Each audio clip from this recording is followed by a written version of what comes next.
See that mug made me mess with the fucking man. Man. Bro, what is you doing, man? Yo, man. If you steal something, you're a thief. I mean, look up in the dictionary, that's what it means. Bad parenting. The pawn shop door swings open, and a furious mother charges in like a bull in a china shop, demanding to know if her daughter sold her precious ring here. How you gonna sit here and tell me? You told me you brought it here, right?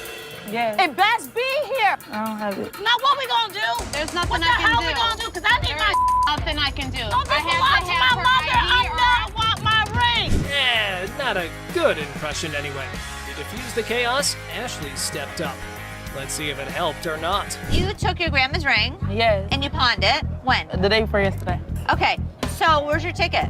I don't have it. So let me ask you a question as a mother. Did you press charges against your daughter for being a thief? I'm not pressing no charges against my daughter. Then you can't get it No, back. no. Get a grip on yourself, Mommy. The woman just won't listen to anyone.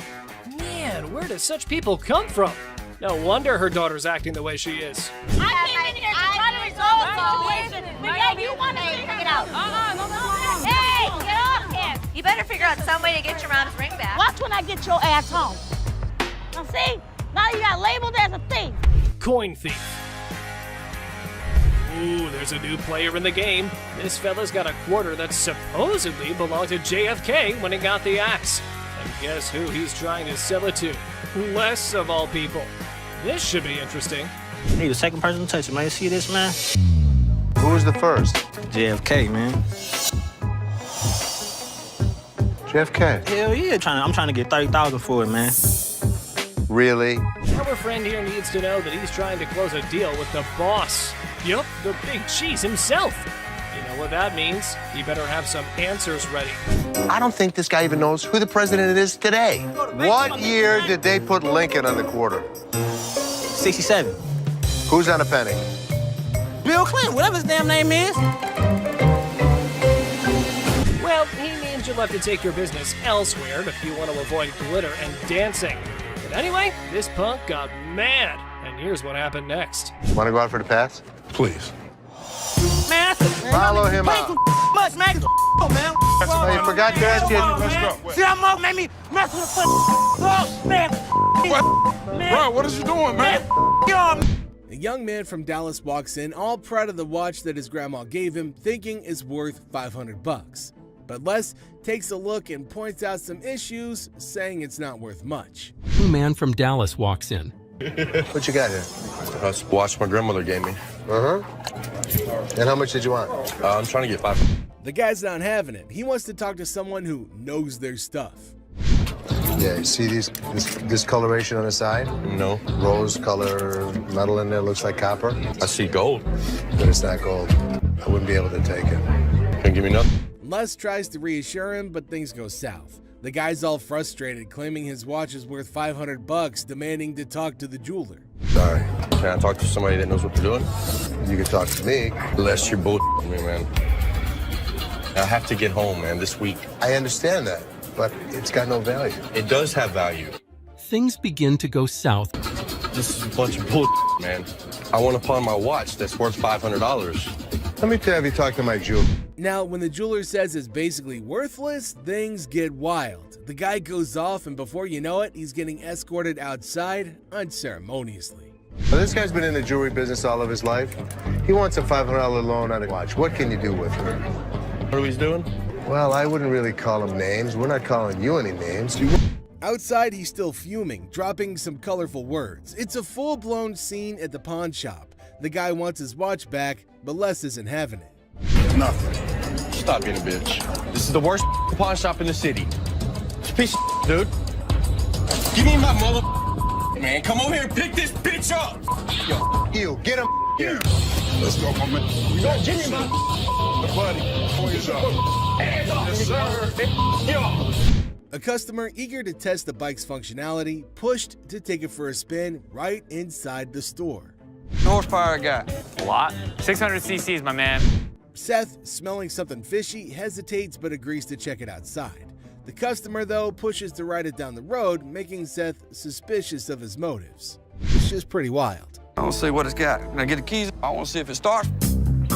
I'm not turning it on in here, but if you want, we can take it outside. Now, it's clear that this customer might have some sketchy plans. Seth, playing it smart, doesn't let the guy take control of the bike. Than a person he just met. You can't let me take the bike down the road. Now, the customer, thinking that he's all tough, brings in a friend, calling him his dog, trying to challenge Seth's authority. Let's try it out. Who's this guy? That's my dog. That's your dog? That's my dog. But guess what? Seth's got backup, Byron and the crew. Byron is known for his muscles ready to keep the peace. The customer, yeah, feeling overconfident, tries to provoke Byron, but it backfires big time. Byron takes charge and kicks him out. Understand? Why? You got somebody that's gonna stop me? Byron. Come on. Man, I don't need your dog. Come on, dog. You get over here and take care of this light work. Byron's big presence shows that loud barks don't always mean a big bite. The troublemakers learn the hard way that messing with Byron is a bad idea. How? It don't matter where the fuck I'm from, man. You stay the out my face. That's all I can tell you. Show you whose face I'm gonna get in. This your dog, right? You get up in my face. Have a nice day. Out my face. Drama in the store, and Byron's not having any of it. These mother. I guess I had a big bark and a big bite. Because I pushed both of them out of the... It's time for a showdown as the customer's all worked up about his busted lounger from the shop and he wants his money back. But surprise, he didn't keep the receipt. Money back. Ab lounger I bought here, man, workout. Now, this thing obviously couldn't handle what I was doing on it. So 2 days later, it don't even work. Let's lay it out. No receipt, no refund. But this customer's not having it. He's all about the money, not interested in an exchange, and things get loud. Security's on standby. Necessary to keep the receipt. I don't have a receipt. I didn't think I needed to keep it. There's nothing I can do for you without a receipt. If you had the receipt, I could give you an exchange. I could give you some. I don't want an exchange because it's probably going to be some again. How about you just get my money and then we won't have any more problems with this. The customer keeps pushing, not caring about security or anything else. He's dead set on getting his money back, even throwing out threats. I need my money back. Not gonna do yes, anything. And like all this security great. standing around or whatever. I don't give a He's rat's not ass my- about that. There better be some money. When he sees security, he gets a bit jittery but doesn't back down, demanding even more backup. It's a feral showdown at the pawn shop. Reaches the point of no return. Oh, son. Come on. Come on, let's go. Really? Let's go. I told you last time. We got you, buddy. Bring a couple more. Come on. We got you. Bring a Yeah. The Gold family gets hit with a shocker when they catch their own employee, Christina, in a sneaky scheme. These are walrus peni. Walrus. Penises. Why? I'm pretty sure I'm right in line with what you can find on the internet. $600 each for those, and $600 for them. There is no way I would take less than $500 for those a piece. Correct. Just wouldn't do it. Let me just go look. Two customers come in with some of the weirdest items you'll ever see on the show. Les has to take a second to understand what he's dealing with. Yeah, you're 100% right. How the hell did you know about that? Holy Bob. He's really proficient in anything that's hard. Yeah, I mean, this is it. My guy knows about these things. Right. Make us an offer. Thank you so much. Thanks for coming in. Bob is an expert on all sorts of things, including the reproductive parts of a male walrus, for some reason. The expert really saved Les a lot of money with his odd knowledge.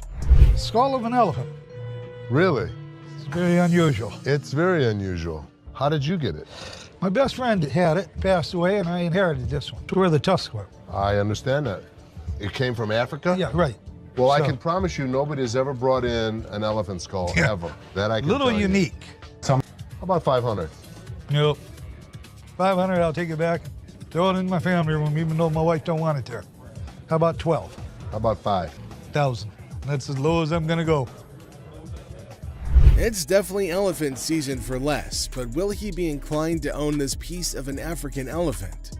Let me talk to my elephant expert. Africans are more expensive than the Asian ones. Africans are... So you don't really want to lug it back home, do you? No, I don't. So 600. 700. I believe he'll put it in his own personal collection. It'll have a decent home. You are. Thank you. 51, 2, 3, 4, 5, 6, and 7. Thank you. Thank you.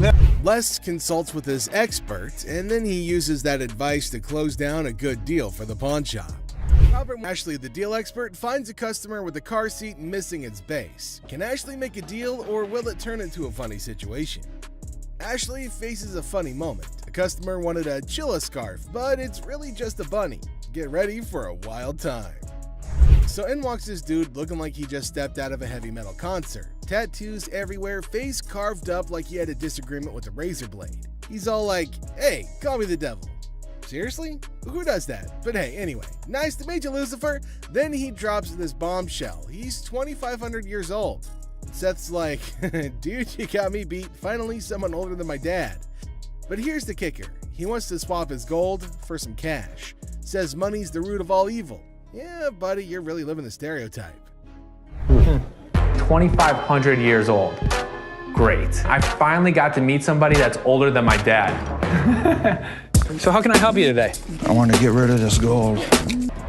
Money's the root of all evil. This guy might take the cake for the weirdest guy that has ever walked through the store. How much you want? I could have gotten $650 for this stuff if I melted it down and sold it to my refinery.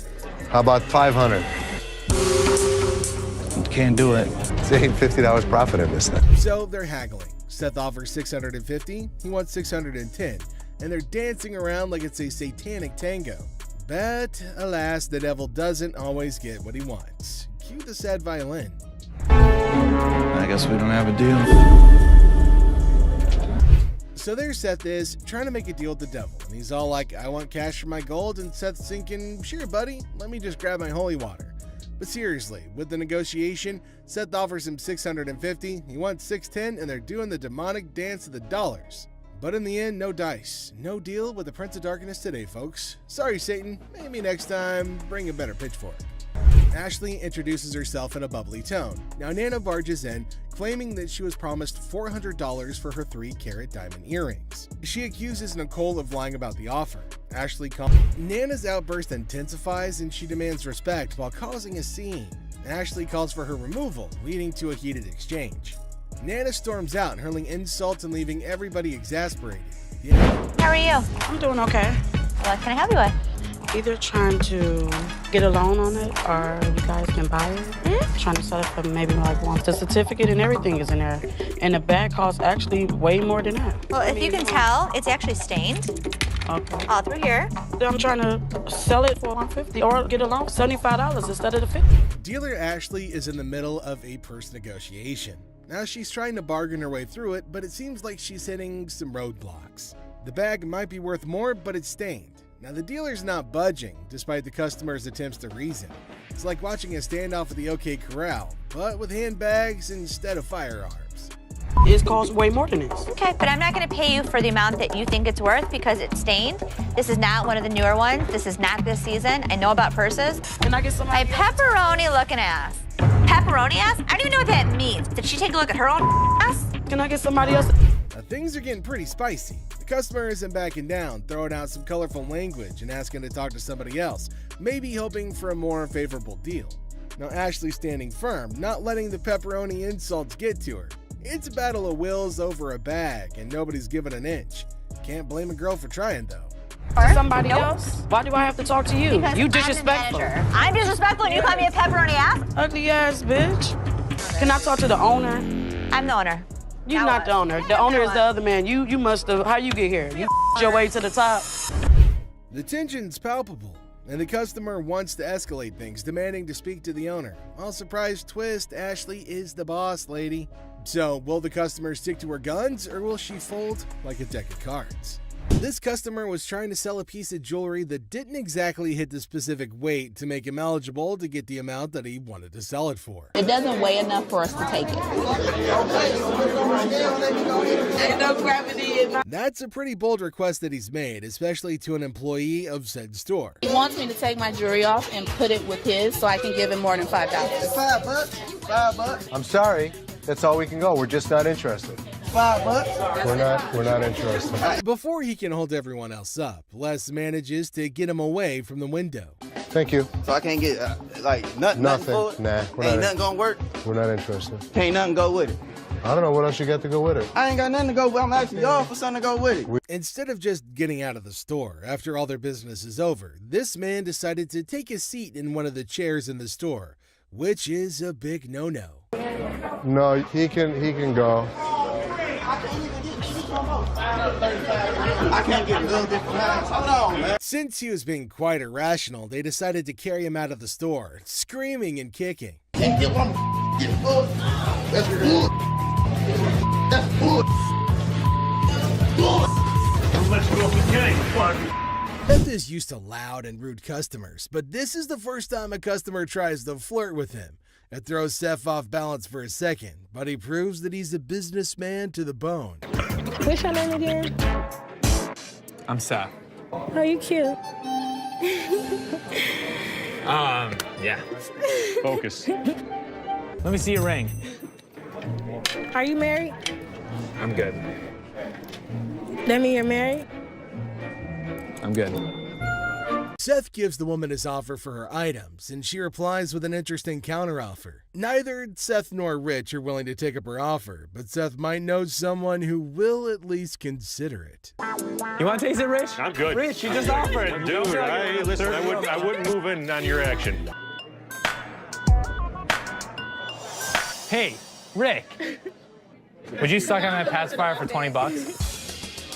Rick reluctantly rejects the earlier offer, but Seth raises the stakes and makes an offer his employee can't resist. Everyone enjoyed that, even Rick, especially Rick. I'll buy you lunch for the week.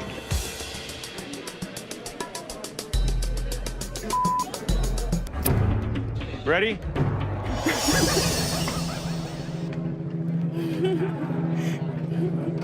Seth closes a deal with the pacifier-sucking lady, and we can all agree that he made the best of the deal in every way. Would you suck it for $20? So $300. Sure. You want to do it? Great. Thank you. For $300, she got a good deal and we got a good deal. This customer walks in with Travisky crystals. Seth has no idea what the hell these crystals are, but he knows what this woman has is not real. My grandmother gave me that ring before she passed away, and she told me that they were Travisky crystals. I'm not interested in your crystals. No, I'm not going anywhere until you give me some money for my crystals. Do you not understand English? The crystals may be fake, but not everything about this lady is fake, and she does her best to make that point to Seth. Me, personally, I'd rather buy a Kyber crystal. Something that's real. Really? These right here, they're real. They're real. Can I get some money for those? So you're gonna, you know what? All this fake ass. You don't know no crystals when you see a mother. Yo. Have you ever seen a devil walk into a pawn shop? If you haven't, then you're in luck. The next customer to walk in claims that he's the overlord of hell. Seth. They call me the devil. That's some freaky there, boy, let me tell you. Yeah. Yeah, he was a devil. Sure he was. Les doesn't care if this man is a 2,000-year-old fallen angel. The pawn shop owner is going to make a deal with the devil if he can make some profit from it. How long did it take you to get all these tattoos? Probably 2,000 years. How old are you? 2,500 years old. Tell me what you give me. The merchandise is worth scrap value. I could have gotten $650 for this stuff. I take $650. I can't give it to you. Sorry. Two old men come into the store looking to sell a computer that could go for a lot of money, if they sold it in 1997. We need some money. We're going to out west. We killed all the deer in Michigan, so we got to go out for bigger and better stuff. Most people don't get that aggravated when they bring in, like, ancient artifacts. Yeah, people collect these. Oh, they're antiques now. Both men don't want to leave without any money, but one look at security changes their mind. But that doesn't stop them from stringing along a list of profanities at Les and Seth. Zero. How many times do I need to tell you? We're not interested in. Leave the store. I'm not taking it. Store. Have a good day. Usually things calm down once the noisy customers are thrown out, but this time it gets even more chaotic. We're even treated to an unexpected showdown. I dropped it on accident, man. I didn't break it. I thought it was you, man. Oh, that's good. Two men come into the store and make the weirdest purchases. While Les is happy to make sales, his curiosity gets the better of him. you certainly won't believe what these men want with these items. I was looking at the chainsaws over here. We have chainsaws. Can you make us a deal on both of them? Sure I can. So what's all this stuff for? Home defense. What? Is that what The you put on zombie your yard? apocalypse is a-coming. Where other people see weird men, Les sees dollar bills. The veteran pawn shop owner goes into full salesman mode and makes even more profit from the hardcore zombie killers. Zombie apocalypse? But you know what? As long as they were buying, I'll listen to any bull they have to throw at me. Thank you very much. I'll have my guys write you up. I think we got a pretty good zombie kit today. Got us some chainsaws. You know what, Rich? You, get out of the store. Thank you. Seriously? You just came right in the middle of my sale like that? We sold it, right? That's right. That's what matters. Yes, it does.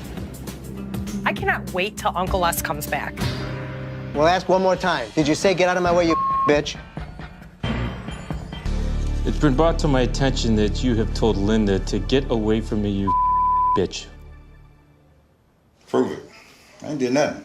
Les is pissed with the gutsy move Tony pulled when he refuses to speak the truth, asking for proof instead. Tell me the truth. I did nothing but sold it, coat to a customer of mine. Les tries to make Tony confess by taking what he considers a softer approach. Tell me the truth and you'll be okay. It don't matter. I'm gonna lose anyway. What's the difference to me? Whatever y'all gonna do, man. What kind of attitude you got with me? It ain't you. Come on, man. You know what I'm going through out here. You know what she's doing on purpose. Do I give a as long as you make the sales? I make the sale. After trying one last time, Les manages to get a confession out of Tony. Well, ask one more time. Did you say get out of my way, you bitch? I told you to be a long bitch. Get the real line.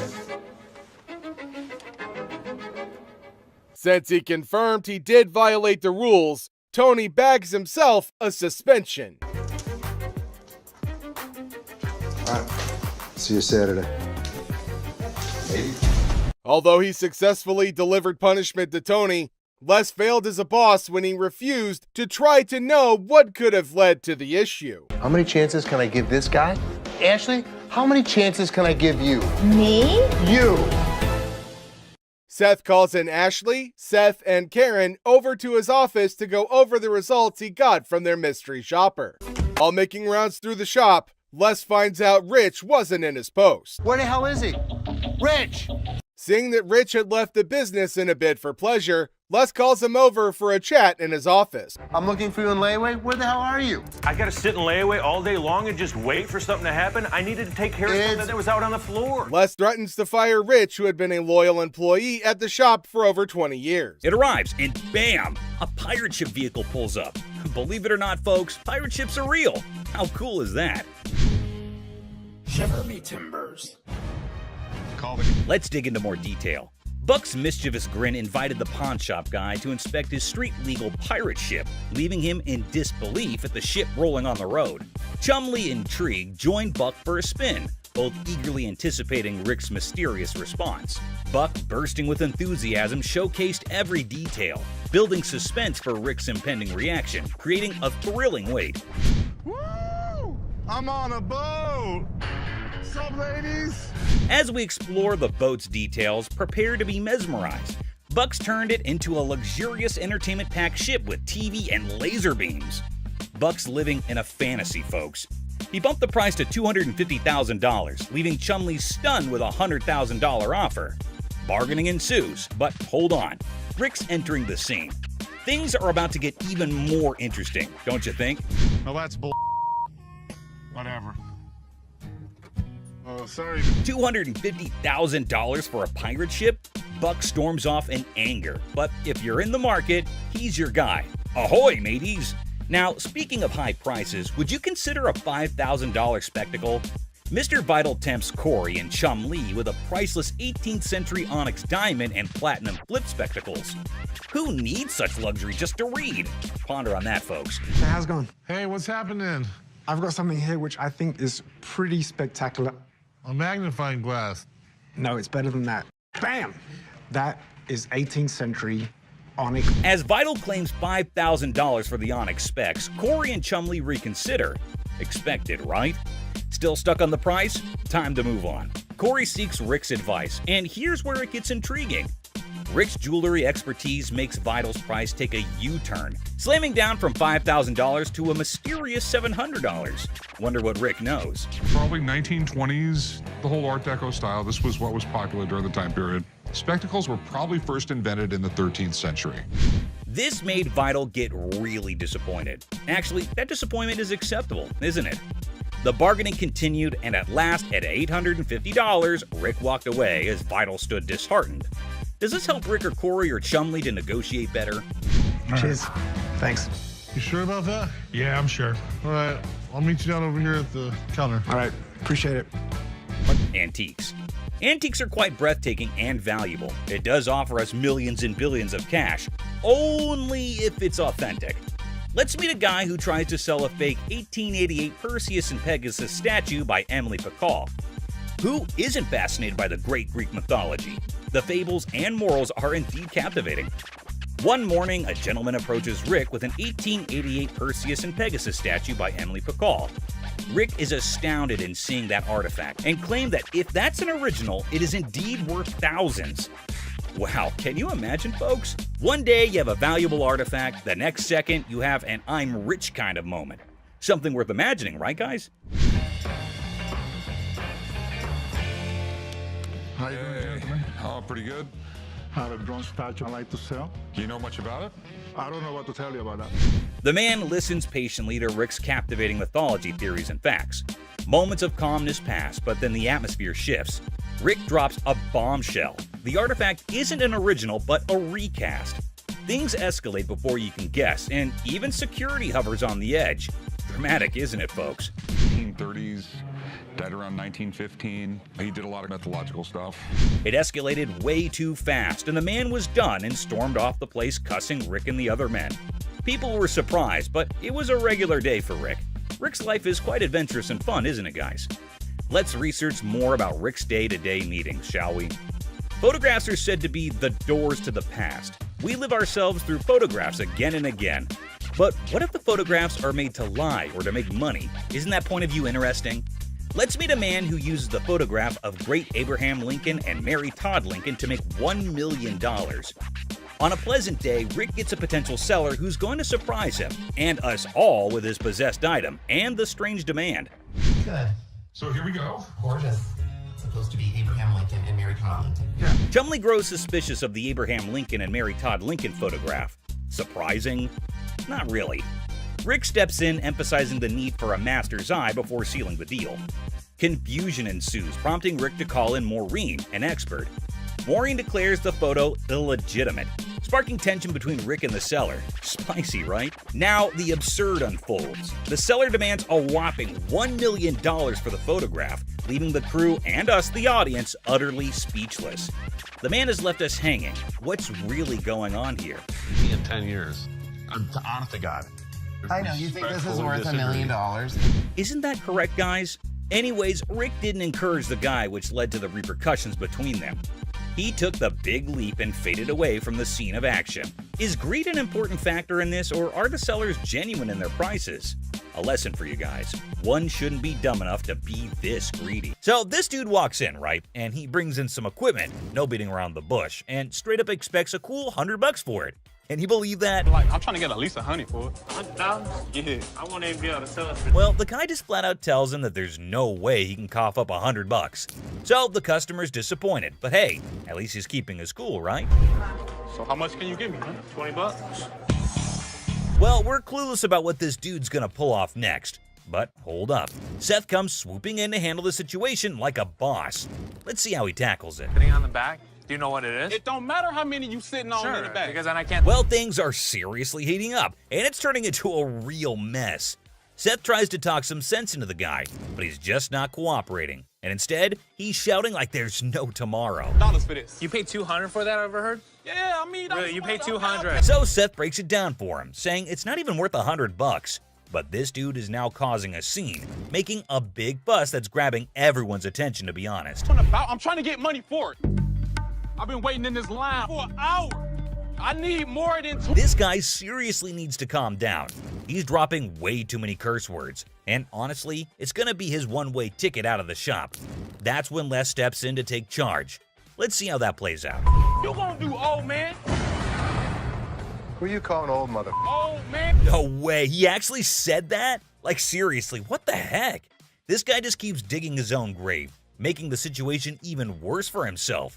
Brace yourself, because what he does next is gonna leave you absolutely stunned. Really, mother? I got this. I got it. You wanna give me more than 20? Oh my god, seriously? Can you believe it? This dude actually tried to mess with Les and thought he could get away with it without being kicked out. That's some messed up behavior right there. Like, what on earth was he even thinking? Wait for an hour. Really? Me? You? Well, he totally got what he deserved. But guess what? That's not even the end of it. Brace yourself for this next one. So, this lady strolls into the store wanting to treat herself to a fancy watch. She's all sweet and ready to drop some cash. What could possibly go haywire, right? This will be good. Okay. This one. This is really pretty. Now, this lady is seriously contemplating whether she should go for it or not. So, what's your take on it, guys? You think she'll end up taking it or not? That's really pretty. It's really pretty. Good on you. That one's 100. 100. Okay. She went for it. Well, everything's going pretty darn smooth so far. I don't want to jinx it, though, so let's just wait and see what unfolds next. Here. No. What is this? It's a $100 gift card. $100 gift card? Hold up. Is that for real? She whips out a gift card with all this confidence, and hey, is that some kind of new payment method now?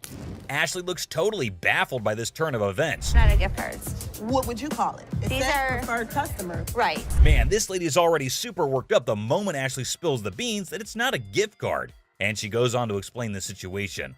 Talk about major agitation right off the bat. It allows you discounts on the sales floor. You can't swipe this card and apply. This lady is seriously caught off guard and maybe just can't handle the fact that it's not a gift card. And well, she's getting a bit too aggressive, folks. You know, the kind that usually gets shown the door and tossed out of the shop. Turn around and swipe it, okay? There's no swiper on this. So you telling me I'm I gotta say, this lady is giving me some major secondhand embarrassment. I mean, it's crystal clear that the card cannot be swiped. Like, come on, that's basic common sense. But no, this woman just kept on making a complete fool out of herself. I don't understand up in here, okay? I'm not about to lose, hold on one second. Let me explain this to her. Man, the way this woman is yelling, it won't be long before she gets the boot from the pawn shop. This customer is completely unreasonable, dude. But hey, props to Ashley for still trying to explain things calmly and patiently. Where do you see a swipe thing on this? Do you see a Someone needs to rein in this woman because the way she's throwing a fit over a gift card is seriously ridiculous. I mean, does she not even realize how foolish she looks?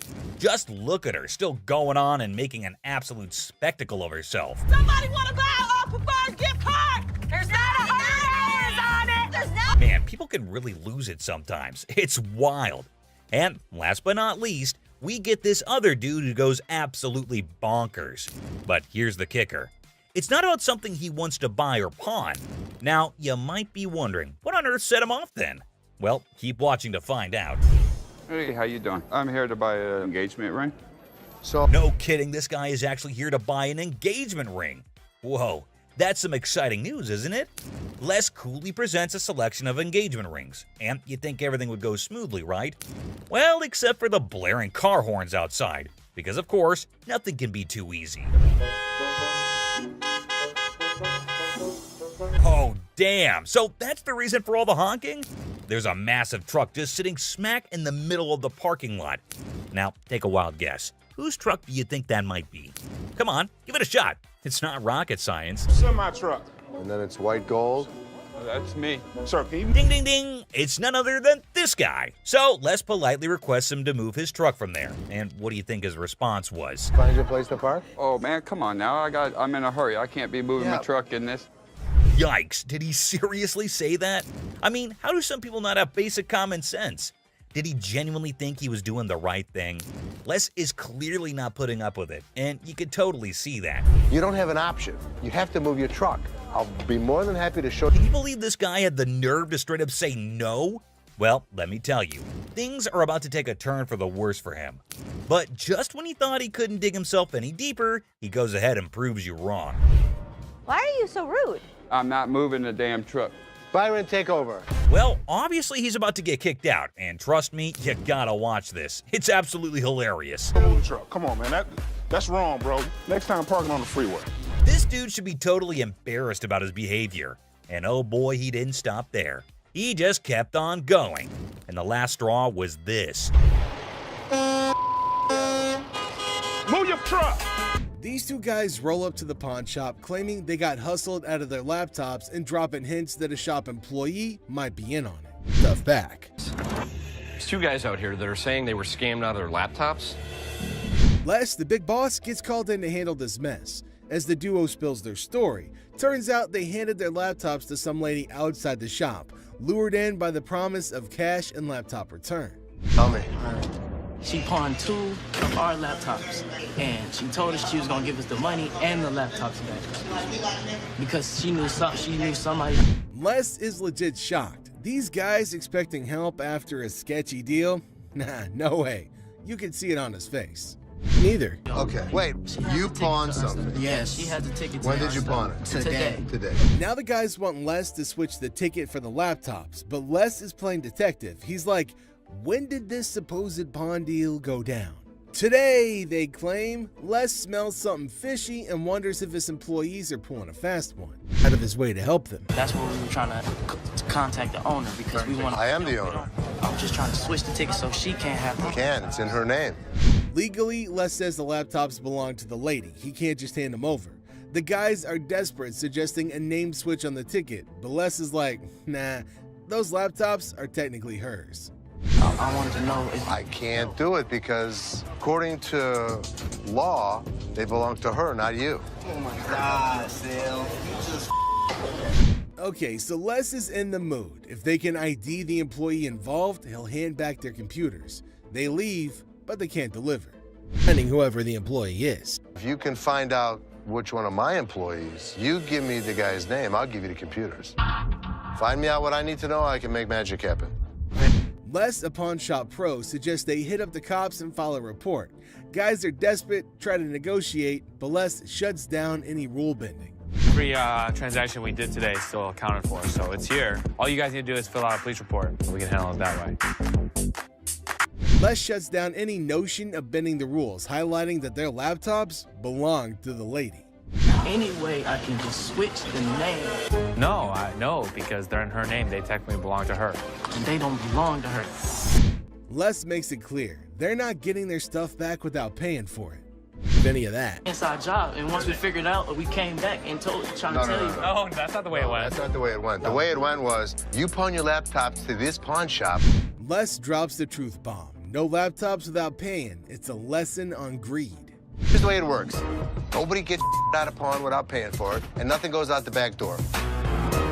The boys still thought, hold up. So this dude walks into the shop all chill, just looking for some help with the table. But out of nowhere, he switches to R-rated mode, throwing around some colorful language. Let me lay on this mother. This is a sex table? Damn, I'll get some on this mother boy. Come on, Ashley, man.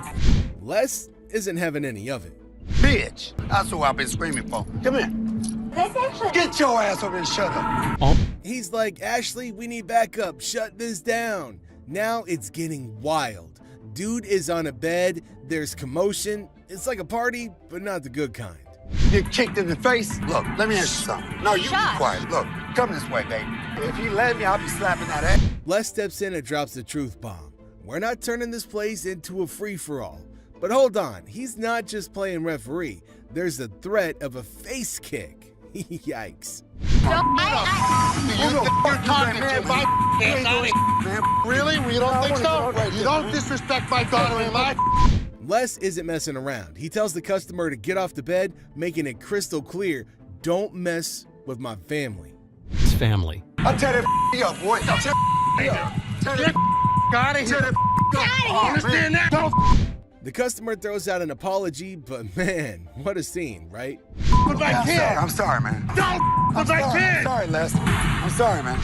This guy, Mark Hollingsworth, waltzes into the shop with a kind of sketchy idea. He's all like, I own this company dealing with watches, cars, and parking problems. But trust me, his sales pitch is as smooth as sandpaper. Yes, Mark Hollingsworth. Mark Hollingsworth. Do you have a company out that does any of your, watches your lot or anything like that, takes any of the cars out? We do. Right off the bat, it's clear Mark's trying some passive-aggressive marketing. Les isn't buying it, though. Mark's still pushing, suggesting towing away illegally parked cars. Les, smelling potential scams, puts his foot down. No signing anything. Better business venture than what? Well, then probably what you're working out right now. I must be missing something. Okay, well, there's nothing to be missing. If somebody's parked illegally, we want to be... Tension builds as Mark insists on linking their businesses. Les draws the line, saying Mark can't come in and shake him down. It gets really intense, and Les gives Mark an ultimatum: leave or get tossed out. I want the business. We're kind of working the area right here. What does that mean? Well, I'm going to give you some... Les, not one to back down, successfully kicks Mark out. Mark, feeling a bit defiant, says he'll be back, but Les isn't bothered. He's like, "You're not welcome here." But he just won't get a clue. This is going to be our business as well. No, it's definitely not going to be. Listen. No, you listen. You are not coming into my business and trying... Very nice way to promote a business. Right here, Here's the way it's going to work, sir. You can leave nicely, or we can throw your ass out. I tried coming Nobody in comes in here shaking me down. Do you understand that? Les has got grit and refuses to fall for dodgy deals. Mark's attempt to twist his way into a business thing totally backfires, leaving Les with one message: his pawn shop isn't a playground for shady schemes. I'm not leaving anywhere right Yeah, of course you're not. I'll be back in. All right, come on back. And him, and... Well, at least they... Seat Showdown comedy. In a strange pawn shop turned into an airplane seat sale, things got wild when a gutsy and unusual woman decided to turn the whole event into a comedy show. Picture her like a sneaky cat strolling over to a chair and ignoring the "don't sit" sign as if it were garbage. It was as if your rebellious grandma suddenly took center stage, tossing caution and posters to the wind.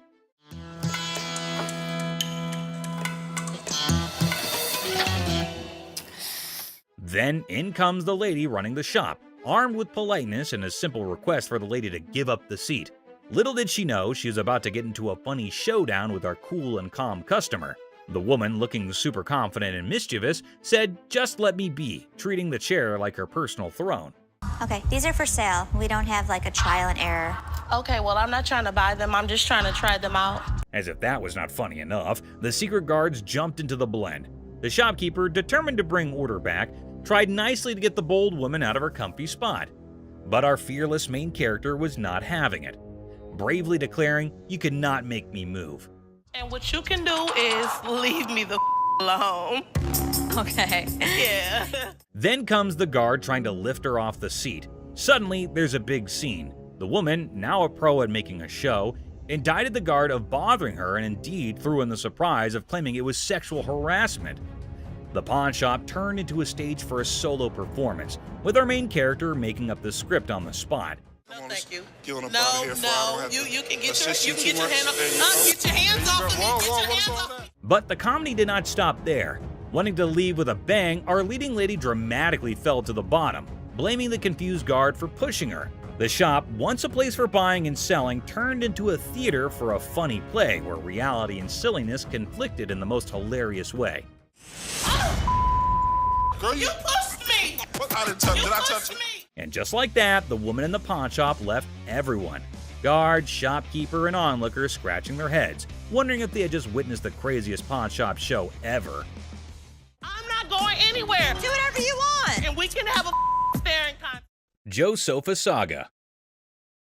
In a pawn shop full of weird and wonderful things, a guy named Joe was on a mission for the perfect SETI. The man was on a tight budget, but his bullishness was as high as his hopes of chancing a hidden treasure among the fine furniture. Well, here's the deal. I just moved from New Jersey. My wife and I. We just bought a house, and she sent me here. She said, "See what you can pick up." Perfect. Let's find some. He spotted a couch that looked like it had been through a lot. The man with a hopeful look asked the shopkeeper if they could clean it before he bought it. Little did the man know, this couch had a history. Spills, stains, and all sorts of weird stuff. The shopkeeper, trying not to burst into laughter, convinced the man it was a great deal without mentioning the hidden surprises. So inexpensive, right? Really? Yeah. I gotta tell you, man, that's nasty. Not giving up, the man confidently sat on the couch, comparing the dirt on it to his shoes. I'll tell you what, my shoes are cleaner than this couch. Then don't buy it. With a serious face, he said, "I'm pretty sure my shoes are cleaner than this thing."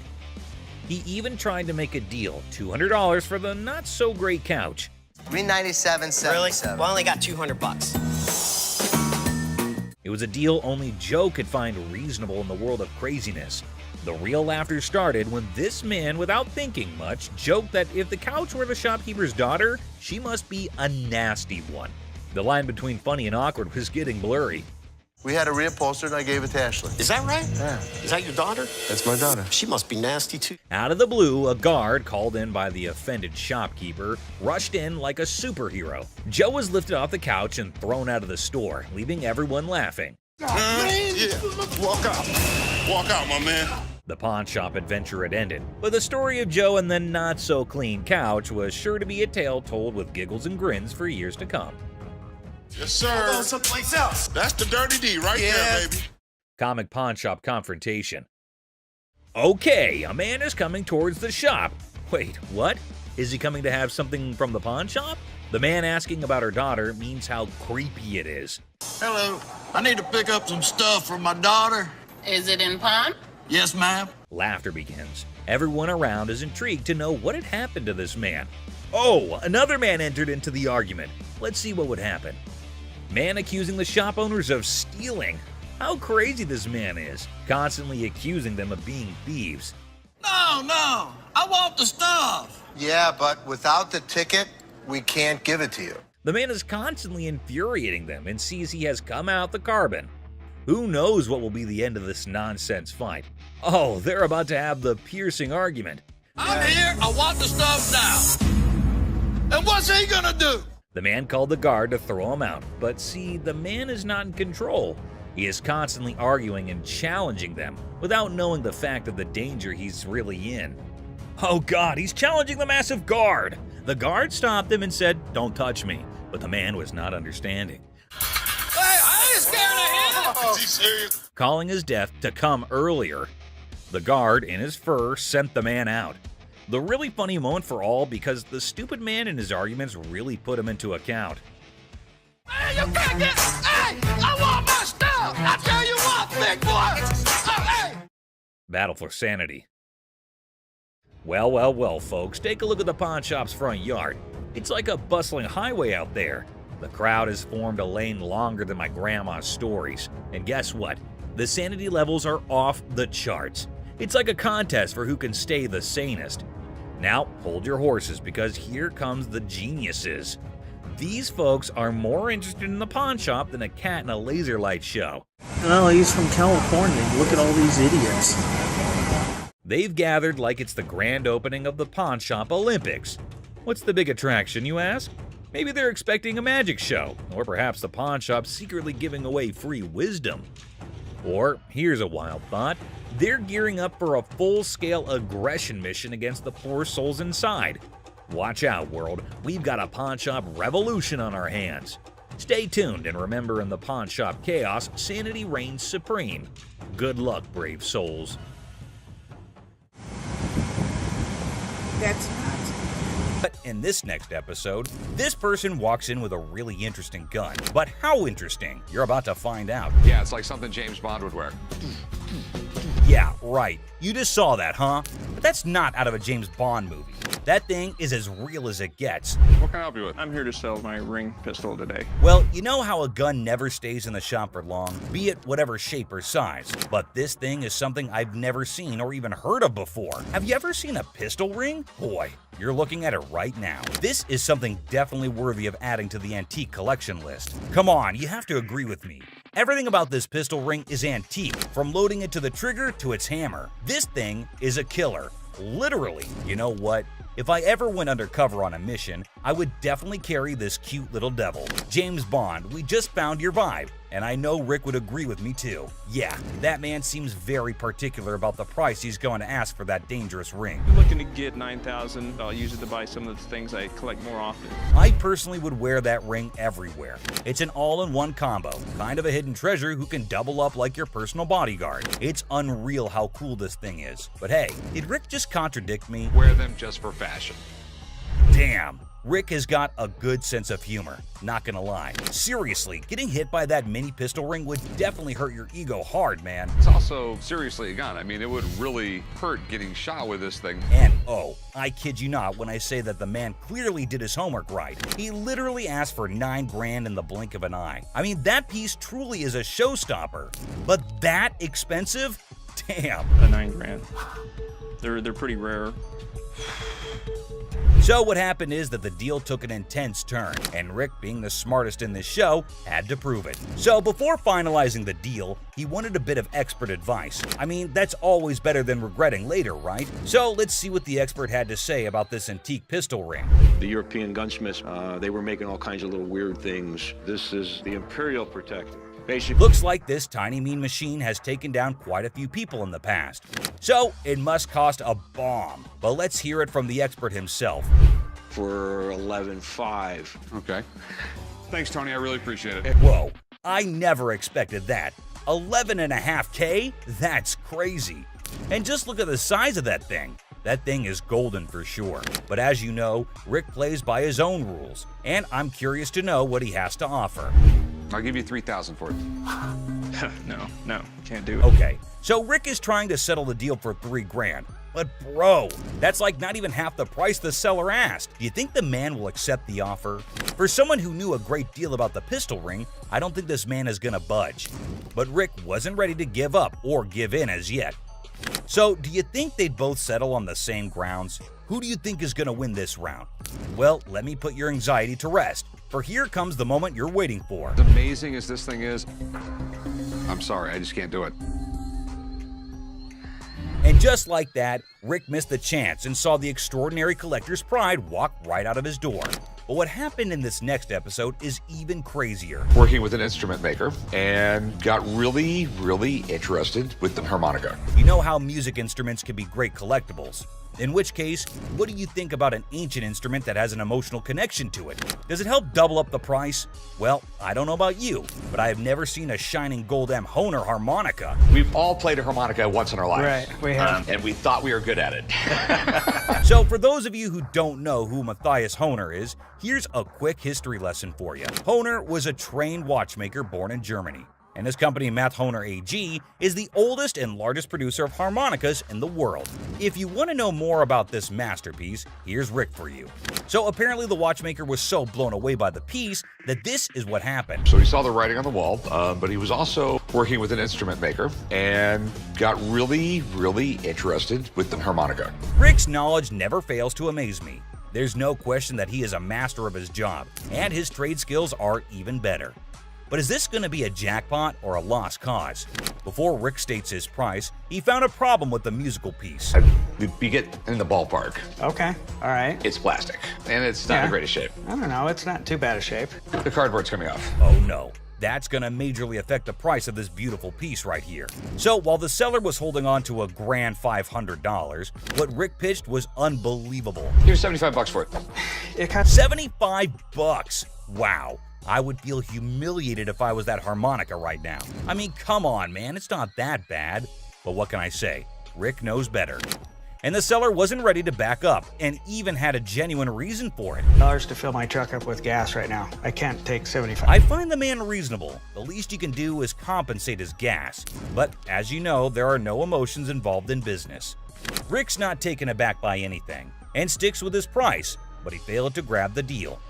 I think he wouldn't mind much though, because the harmonica was plastic, and it was also peeling off in some places. So sadly, the seller needed to go back home with the broken instrument, and he couldn't even make enough money for gas anyway.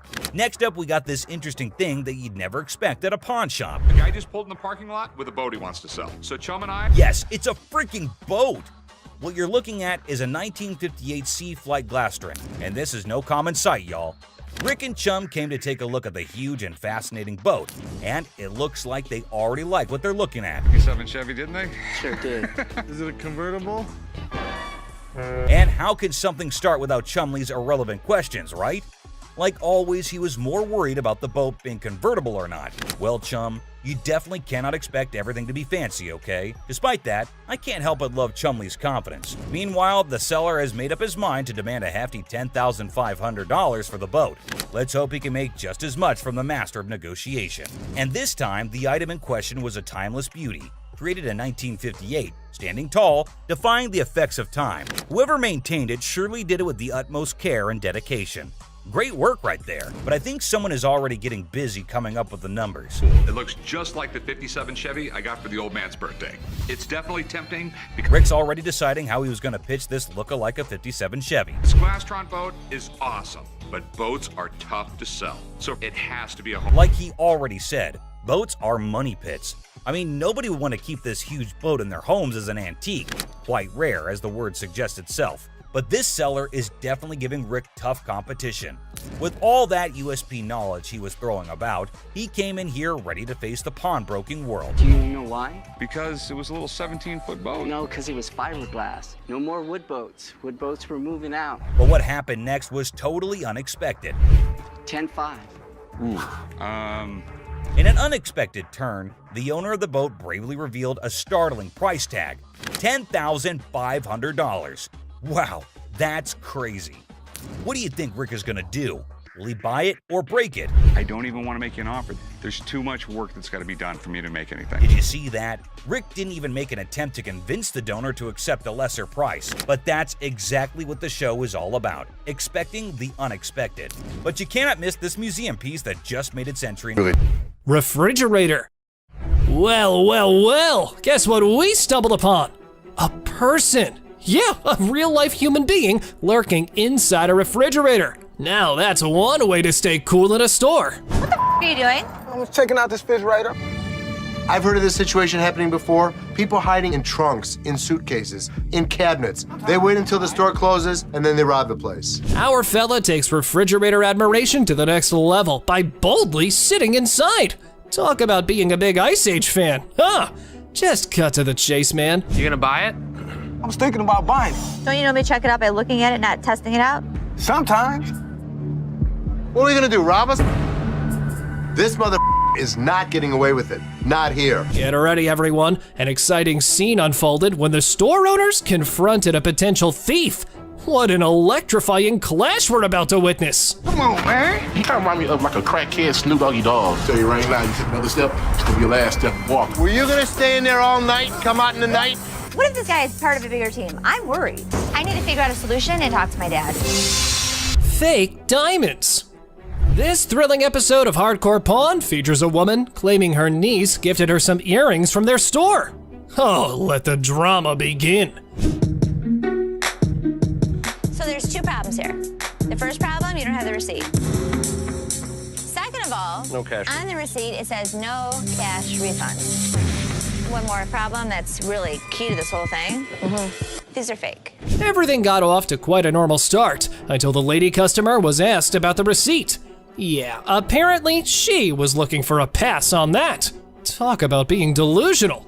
Two options. You pick whichever option you want. You can leave. No, I ain't going nowhere. Second option What? is you can get the receipt and then Ain't no finish receipt. listening. It ain't no receipt. Finish listening. No. It's time to leave. I'm not going nowhere. It was like a verbal storm. As far as her reaction goes, well, let's just say it was quite the showstopper. Let's see how Ashley handled the situation. This is Joe. How you He's doing, gonna show Joe? you to the front door. Wait a minute now. Get your hands off. I guess Don't you're mind leaving. touch. I'll be back. I'll be back. See you then. Little ass baby, you need to go get fed right quick.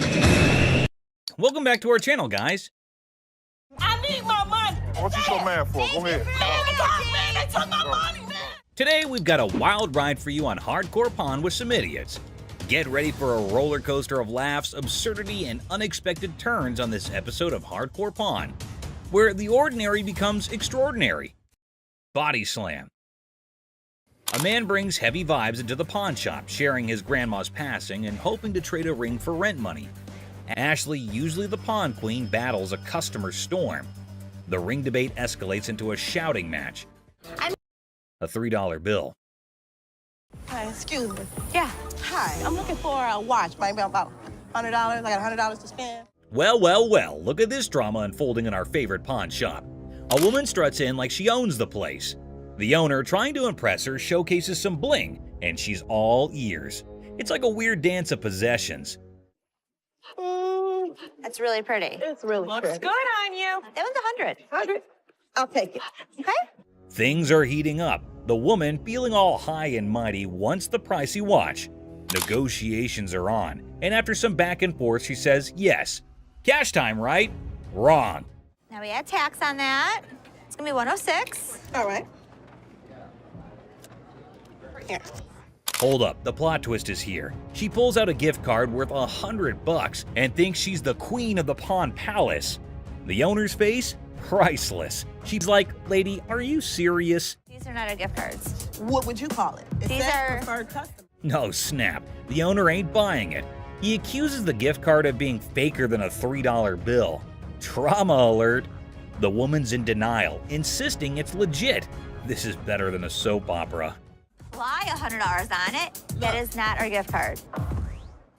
And now, ladies and gentlemen, we've got a full-blown showdown.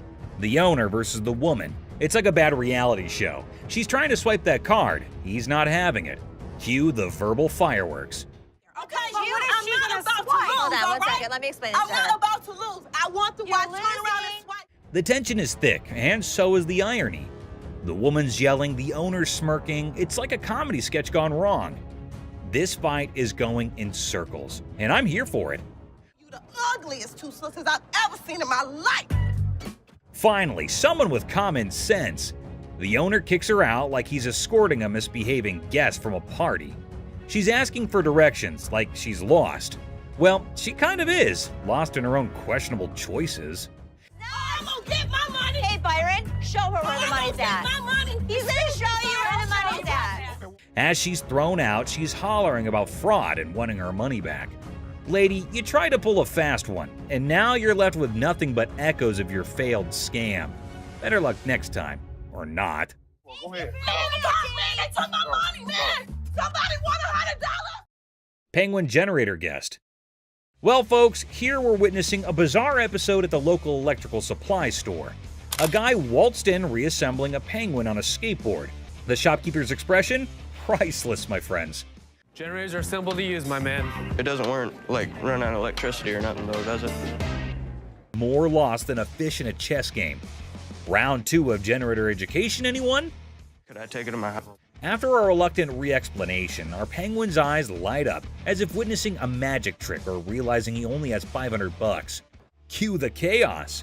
Security guards swoop in, dragging our penguin out like a grumpy rock star exiting the stage. Oh, you want to bet? Excuse me. Have a good day, sir. Hell no. No. Have a good day, sir. No. Gun desk. Today at the pawn shop, a lady brought in a mysterious desk that moonlights as a gun desk. A desk with a concealed firearm. She's clueless about its value, but is selling it like a quirky antiquity. If danger strikes, just push the button and file your stress away. Where in the world did you get this? I got it in an estate sale. I was just looking for a nice little desk to put a guest book on. Apparently, the lady got this gun desk from an estate sale, thinking it was just a cute desk for a guest book. The seller's reaction? He's seen hidden guns in everything. Swords, canes, cameras, but a gun-disguised desk? It's like 007's DIY project gone wrong. You're really not going to stop anybody if you shoot them in the thigh with a small 22 like that.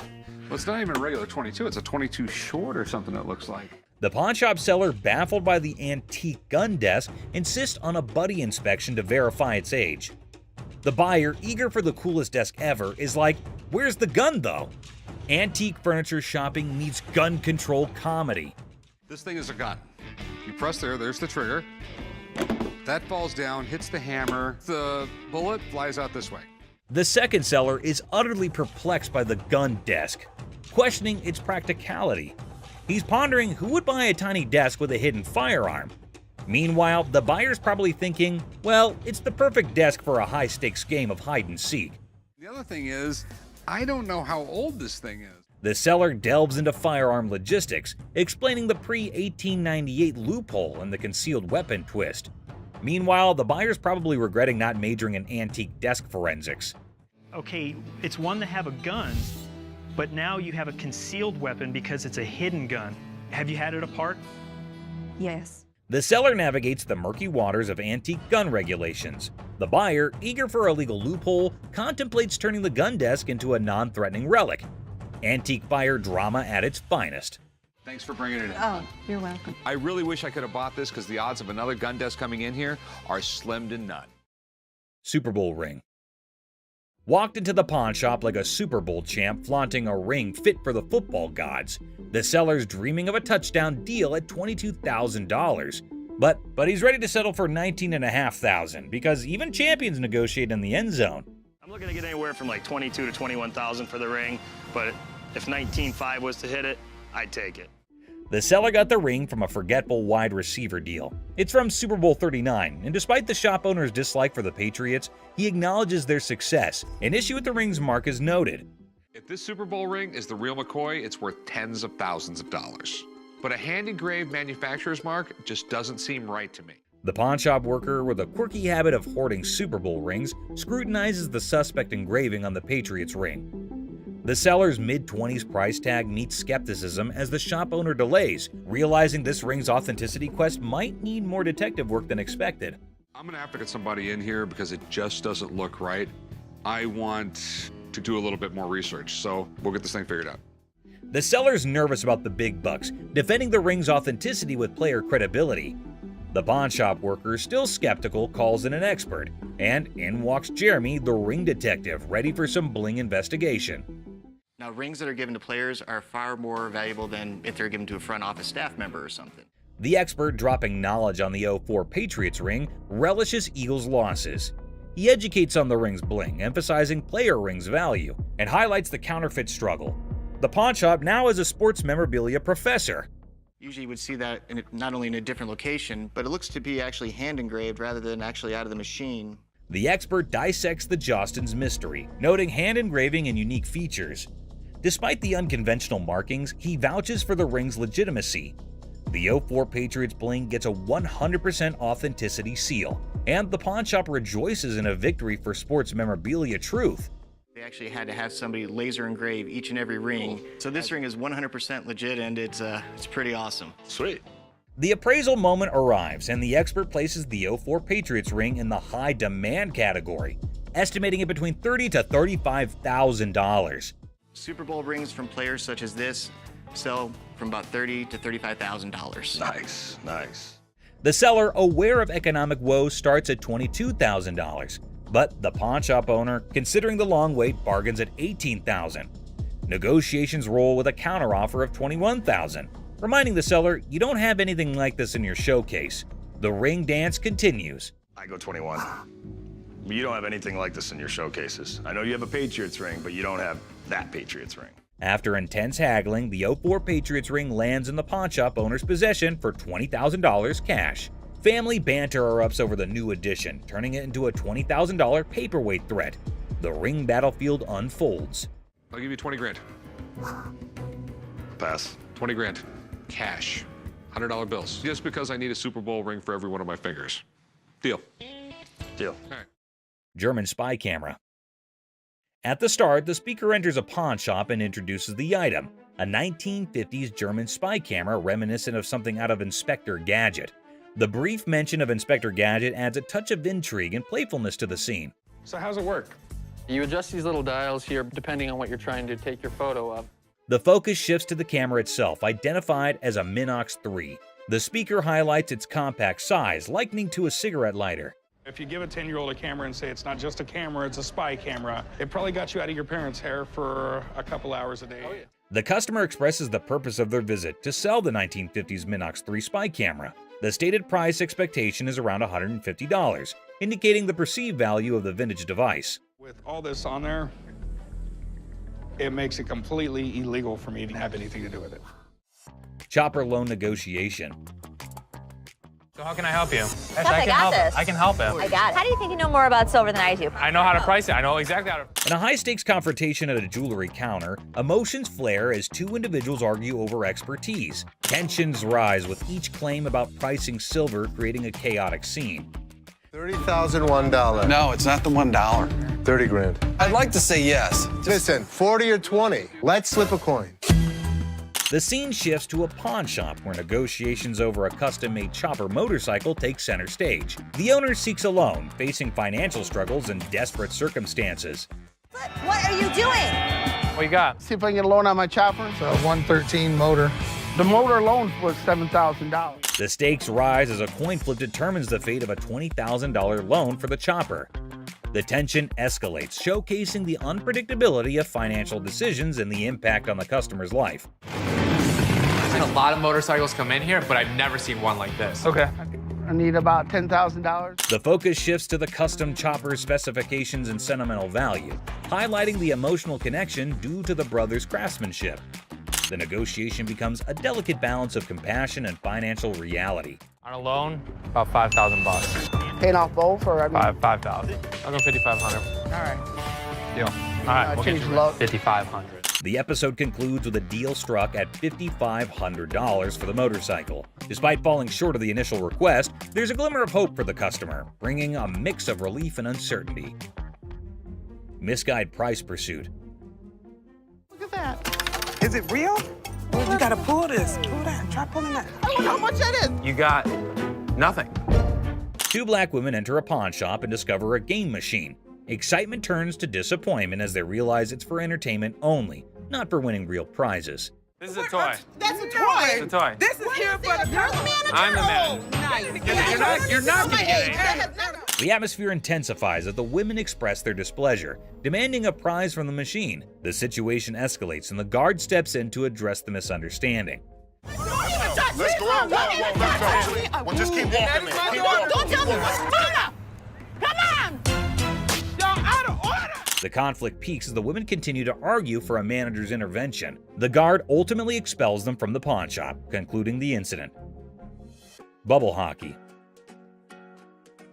Bubble hockey. Detroit Classic. I'm thinking $2,500. How much did you pay for it 10 years ago? $3,500. A pawn shop encounter unfolds as a customer eyes a bubble hockey game. Negotiations kick off with the customer seeking $2,500, but the pawnbroker questions the value. Under a grand. Maybe we work out a little game. Winner gets the price. 900 if you win, 500 if I win. Oh, can't do it. The negotiation continues with the pawnbroker proposing a lower price, suggesting a gaming duel to determine the final cost. The customer hesitates, seeking a higher amount. $100 out of this thing. 16 you win, 400 I win. All right, I win $1,600. The game begins and the customer dominates the bubble hockey match, securing a convincing victory. The pawnbroker acknowledges the expertise and adjusts the evaluation accordingly. Let's go. But I know I'm gonna win this bet. These aren't those $1,200 ones? The conclusion sees the pawnbroker acknowledging the high value of the game, recognizing it as a genuine classic worth $2,500. The customer prepares to complete the transaction. Wrestling trunk triumph.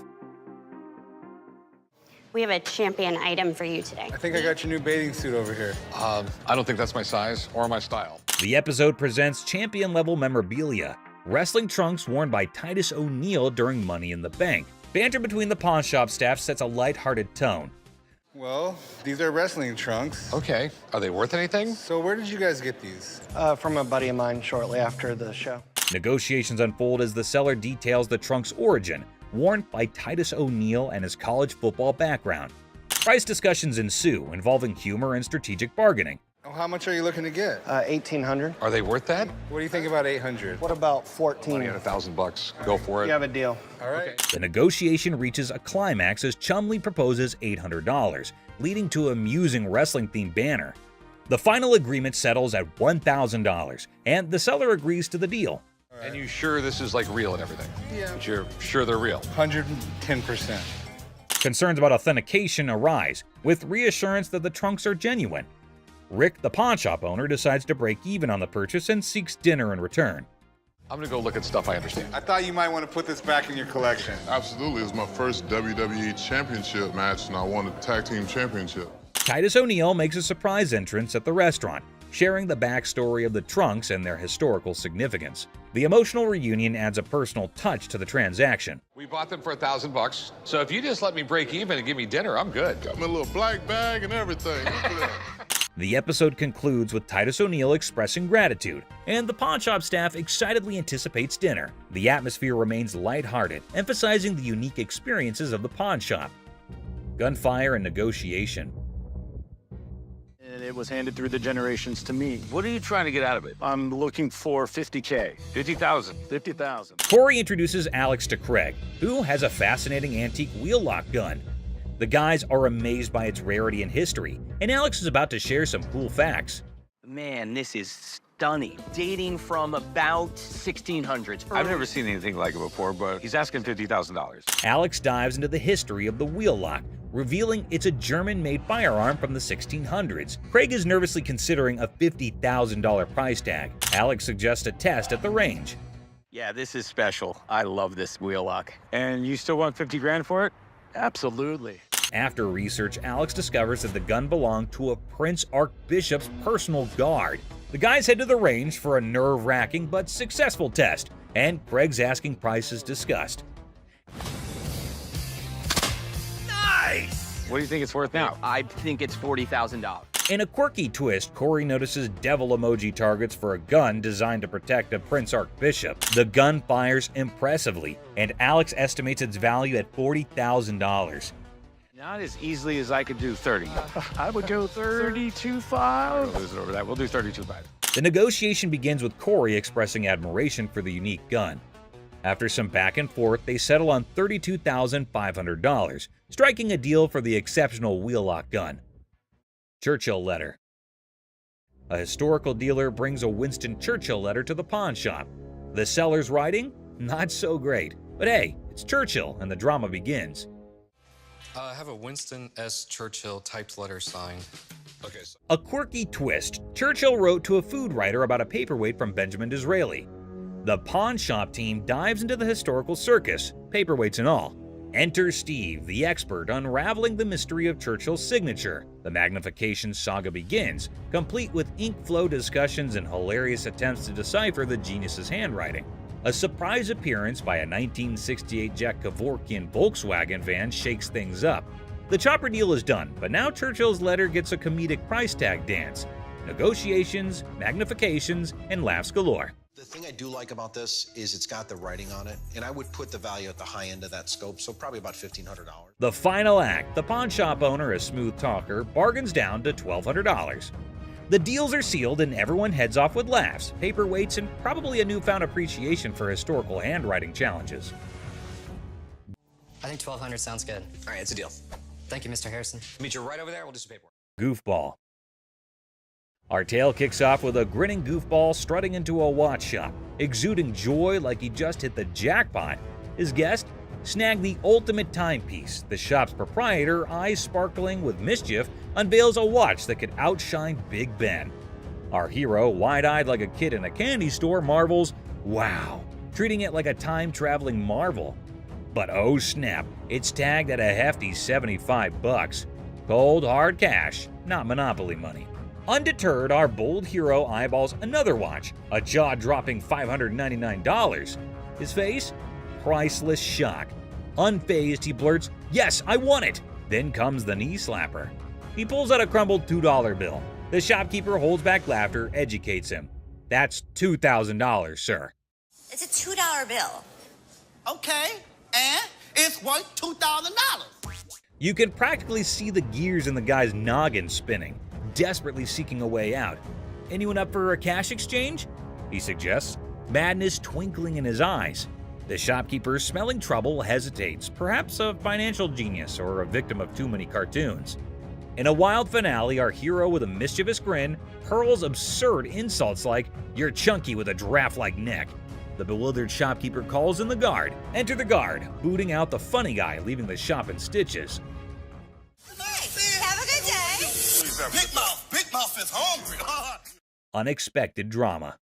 Strap in for a wild pawn shop ride. A lady steals the spotlight, but surprise, Mr. Sneaky tiptoes in for a bear hug, sparking unexpected drama.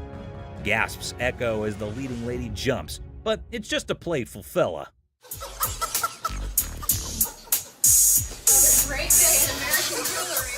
Laughter erupts. Who knew a pawn shop could be a comedy club?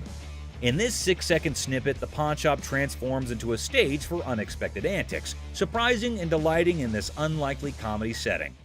Great day in American jewelry. What can I say? In the chaotic shop hustle, a dude flaunts a watch that could fund a small country. The shopkeeper, hungry for a bargain, attempts a haggling dance. But Mr. Watch Wizard wants stacks on stacks. I came over to sell a beautiful watch. Okay? Tell me a little about it. Cue the dramatic moment as the shopkeeper grabs him, yelling, "Hold up, time traveler!" Suspense builds as they investigate. Is it legit or a fancy imposter? Get ready for the ticking truth. So, can you come back in about an hour? No problem. Perfect. I'll see you in about an hour. Thank you. Picture our man playing Sherlock, sneakily starting the girl checking the watch. Instead of screams, laughter erupts. A mischievous symphony until the fun police arrive. An authoritative figure sternly commands, "Stop right there!" Giggles turn into awkward coughs. Lesson learned. Messing with the timepiece police is no joke. They keep the watch world in check. Somebody had it open. You can see how screwed up they made those screws. Someone did have it open? You can see. Business clash. A dramatic drama unfolds as Mark, introducing himself, seeks business from the owner. Tension builds with background music, setting the stage for unexpected confrontations. Clearwater, Florida, but I have family up here in Northville, and we're starting a towing company, recovery, impounding. Mark pitches his towing business, convinced it's a better venture. The owner, unimpressed, rejects the offer, leading to a clash of perspectives and business philosophies. Well, things happen. We don't have that problem because we have fences around the building. The owner dismisses Mark's proposal, asserting control over his domain. Well, I'm going to give you some paperwork to sign. I wouldn't sign anything because I don't need your services. The comedy irony emerges as Mark persists, unaware of the futility of his attempts to sway the determined owner. The owner bluntly shuts down Mark's pitch, labeling it a shakedown. Listen. No, you listen. You are not coming into my business and trying to shake me down. The dialogue becomes increasingly heated, with the owner refusing to entertain the supposed business opportunity. What would you call it? I call it a business opportunity. I'm not interested. Mark's exit is met with firm warnings from the owner. The situation ends humorously with a comment on Mark's nice car, injecting a light note after intense confrontations. I'll be back. If I were you, I wouldn't come back. Whatever. The gym brawl. So, watch this hulking bodybuilder guy, all muscles and bravado, strutting into a pawn shop with this wrecked workout thing that looked like it went through a blender. He was like a peacock on protein, thinking he set up a magic muscle worm. The shopkeeper, a guy with a face as serious as a freshly waxed dumbbell, raised an eyebrow at the smashed up widget on the counter. Hey man, I need to talk to somebody about this. This piece of junk I bought in here just a couple days ago don't work now, it's broken. Check out this masterpiece, our bodybuilder buddy declared, pointing dramatically at his broken workout thing. It's so messed up. I swear it's doing reverse squats by itself. The shopkeeper is squinting at the wreckage, deadpan. Reverse squats, huh? Must be the newest gym craze. This thing obviously couldn't handle what I was doing on it, so 2 days later it don't even work, so. But our muscle hero was not giving up. Leaning over the counter, he claimed, "I want my money back." How about you just get my money, and then we won't have any more problems with this, but I need my money back. This thing's more of a comedy show than a workout. The shopkeeper, trying not to crack a smile, said, "Well, it's a one-of-a-kind piece, guaranteed to break the ice at any gym." Or what? Or what? There's gonna be a problem. How about what that? kind of problem is there gonna be? Oh no, that's like a WWE scene. Our bodybuilder flexed his words and shoved the shopkeeper. "Give me my money or I'll turn you into a cardio machine for a month." And just like that, the pawn shop turned into a wrestling ring. Don't touch. Come on, come on, man, let's go. The shopkeeper, unexpectedly nimble, fought back and chaos replaced. It was like two sumo wrestlers battling for the last protein bar. Trying to play hero, two guards materialized out of thin air. They grabbed our bodybuilder and his busted gear, dragging them out. We got you. Bring a few more. All we need Come on, was bring two. all y'all out. Our muscle dude flailed around, still demanding his refund like a sad, deflated balloon. The pawn shop went back to normal. That's it, my man. Bring a few more. There's your machine, buddy. The art of negotiation.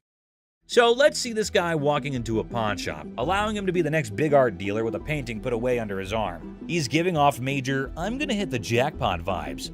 The shopkeeper, with a sneaky grace of a cat burglar, checks out the painting like it's the Mona Lisa 2.0. Our confident guy also spins this wild tale about how the painting formerly belonged to Napoleon's pet goldfish, or some other crazy story. So what you got? I've got a painting from Peter Max. An original painting? Well, I got into a silent auction. The shopkeeper, poker-faced like a pro, goes, intriguing. You can virtually see dollar signs in his eyes as he dreams of making a fortune. Now comes the big moment. Confident guy bravely says, I want $3,000 for this masterpiece. Let's see if she can close a deal. Yeah, what is the bottom line? 3,000. No way. The shopkeeper, still all mysterious and cool, smirks and says, I can do 1,500, or you can hit the road. 1,500 and we got a deal. It's like a Western showdown, but with money instead of guns. It's a take it or leave it situation. The confident guy, looking a bit less sure of himself, decides to pull a classic move, pretending to discuss it with his imaginary art expert friend. Maybe it's an unnoticeable chum with an art degree. While our hero is deep in discussion with his invisible art critic, the shopkeeper, beaming like a Cheshire cat, decides to up the figure. I know there's a market for it. So $1,500 I think is pretty good. They need to take the money and run. He counts out $1,500, slams it on the counter as if to say, take the cash and run, chum, or say farewell to the deal of a lifetime. 1,500. All right. In the end, the confident guy, now looking further confused than confident, grabs the cash and virtually sprints out of the shop. And that is how a pawn shop turned into a comedy stage, starring Mr. Confident, the mysterious shopkeeper, and an oil with a Napoleon-connected goldfish.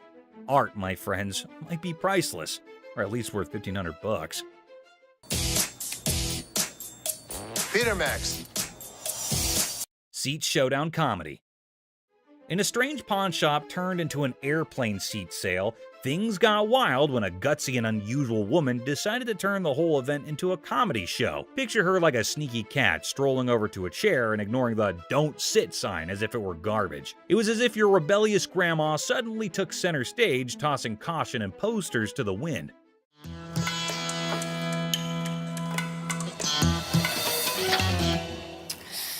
Then in comes the lady running the shop, armed with politeness and a simple request for the lady to give up the seat. Little did she know she was about to get into a funny showdown with our cool and calm customer. The woman, looking super confident and mischievous, said, "Just let me be," treating the chair like her personal throne.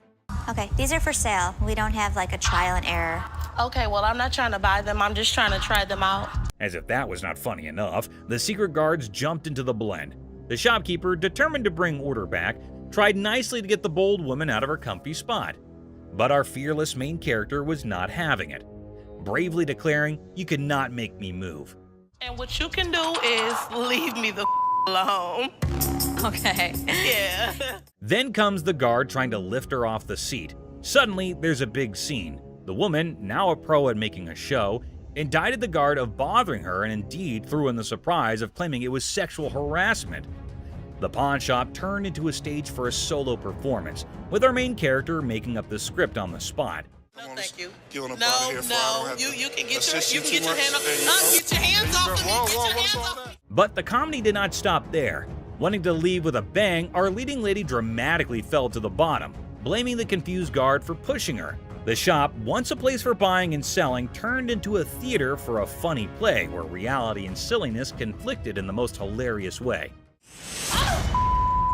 Girl, You pushed me. What? I didn't touch. You Did I pushed touch it? me. And just like that, the woman in the pawn shop left everyone. Guard, shopkeeper, and onlookers scratching their heads, wondering if they had just witnessed the craziest pawn shop show ever. I'm not going anywhere. Do whatever you want. And we can have a staring contest. Joe Sofa Saga. In a pawn shop full of weird and wonderful things, a guy named Joe was on a mission for the perfect SETI. The man was on a tight budget, but his bullishness was as high as his hopes of chancing a hidden treasure among the fine furniture. Well, here's the deal. I just moved from New Jersey. My wife and I. We just bought a house, and she sent me here. She said, see what you can pick up. Perfect. Let's find some. He spotted a couch that looked like it had been through a lot. The man with a hopeful look asked the shopkeeper if they could clean it before he bought it. Little did the man know, this couch had a history. Spills, stains, and all sorts of weird stuff. The shopkeeper, trying not to burst into laughter, convinced the man it was a great deal without mentioning the hidden surprises. So inexpensive, right? Really? Yeah. I gotta tell you, man, that's nasty. Not giving up, the man confidently sat on the couch, comparing the dirt on it to his shoes. I'll tell you what, my shoes are cleaner than this couch. Then don't buy it. With a serious face, he said, "I'm pretty sure my shoes are cleaner than this thing." He even tried to make a deal, $200 for the not-so-great couch. $397.77. Really? Well, I only got $200. It was a deal only Joe could find reasonable in the world of craziness. The real laughter started when this man, without thinking much, joked that if the couch were the shopkeeper's daughter, she must be a nasty one. The line between funny and awkward was getting blurry. We had a reupholstered and I gave it to Ashley. Is that right? Yeah. Is that your daughter? That's my daughter. She must be nasty, too. Out of the blue, a guard, called in by the offended shopkeeper, rushed in like a superhero. Joe was lifted off the couch and thrown out of the store, leaving everyone laughing. Walk out. Walk out, my man. The pawn shop adventure had ended, but the story of Joe and the not-so-clean couch was sure to be a tale told with giggles and grins for years to come. Yes, sir. Go someplace else. That's the Dirty D right there, baby. Comic pawn shop confrontation. Okay, a man is coming towards the shop. Wait, what? Is he coming to have something from the pawn shop? The man asking about her daughter means how creepy it is. Hello. I need to pick up some stuff from my daughter. Is it in pawn? Yes, ma'am. Laughter begins. Everyone around is intrigued to know what had happened to this man. Oh, another man entered into the argument. Let's see what would happen. Man accusing the shop owners of stealing. How crazy this man is, constantly accusing them of being thieves. No, I want the stuff. Yeah, but without the ticket, we can't give it to you. The man is constantly infuriating them and sees he has come out the carbon. Who knows what will be the end of this nonsense fight? Oh, they're about to have the piercing argument. I'm here, I want the stuff now. And what's he gonna do? The man called the guard to throw him out, but see, the man is not in control. He is constantly arguing and challenging them without knowing the fact of the danger he's really in. Oh God, he's challenging the massive guard! The guard stopped him and said, "Don't touch me," but the man was not understanding. Hey, I ain't scared of him! Is he serious? Calling his death to come earlier. The guard, in his fur, sent the man out. The really funny moment for all because the stupid man in his arguments really put him into account. Hey, you can't get... Hey, I want my stuff! I tell you what, big boy! Hey! Battle for sanity. Well, folks, take a look at the pawn shop's front yard. It's like a bustling highway out there. The crowd has formed a lane longer than my grandma's stories. And guess what? The sanity levels are off the charts. It's like a contest for who can stay the sanest. Now, hold your horses because here comes the geniuses. These folks are more interested in the pawn shop than a cat in a laser light show. Well, he's from California. Look at all these idiots. They've gathered like it's the grand opening of the Pawn Shop Olympics. What's the big attraction, you ask? Maybe they're expecting a magic show, or perhaps the pawn shop secretly giving away free wisdom. Or, here's a wild thought, they're gearing up for a full-scale aggression mission against the poor souls inside. Watch out, world, we've got a pawn shop revolution on our hands. Stay tuned and remember, in the pawn shop chaos, sanity reigns supreme. Good luck, brave souls. That's not... Clueless heist hijinks. Well, howdy there, folks. We've got a Lone Ranger in the pawn shop, sipping on his secret drink like he's the king of mystery. Little does he know, he's the star of a hidden camera show. Talk about being clueless and camera shy. Hold your horses. Looks like our man might be plotting some grand heist, doing his best Sherlock impression. He's scouting the joint, probably trying to find the perfect spot for his not-so-genius plan. But wait, he's still in the game. What on earth is he searching for in the pawn shop? Maybe lost treasure for his car keys? The suspense is killing me. Oh dear, he's now at the other counter. This fella is like a headless chicken wandering around without a purpose. Somebody give him a map or a snack at least. Buckle up, folks. Our wannabe detective just upgraded to a full-blown thief. Watch him waltzing around planning the perfect crime, and bingo! He pulls off a smooth exit, leaving the scene like he just won a game of hide-and-seek. Hold your belly laughs, our genius thief is back on camera, sneakily hiding his loot in his trousers. Smooth moves, my friend, smooth moves. And there he goes, strolling out of the pawn shop like he's won the lottery. Thinks he's the mastermind of the century, leaving behind a trail of stolen goods and a whole lot of laughs. What a character. Antique computers. Have a good day. You ready? Wonderful. Thank you so much. You too. Two tech-savvy grandpas strut into a pawn shop, seeking a fortune for antique computers. Instead, they're hit with a vintage rejection. Bastards, you can't give me a dime for... Oh, man! When one grandpa clumsily breaks a computer, he pulls a move straight from the sitcom handbook. Accidental comedy at its finest. Now you should have that. Put it in the... Oops, one grandpa accidentally smashes a computer, blaming the seller. He theatrically tosses it toward the dumpster, thinking it's a mic drop moment. The seller, the true comedy connoisseur, chuckles at the failed dramatic exit.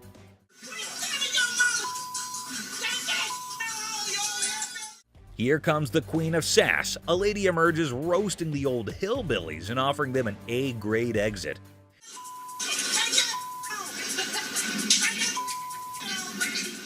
She declares her reign over Detroit toughness and leaves them pondering a future career in comedy security.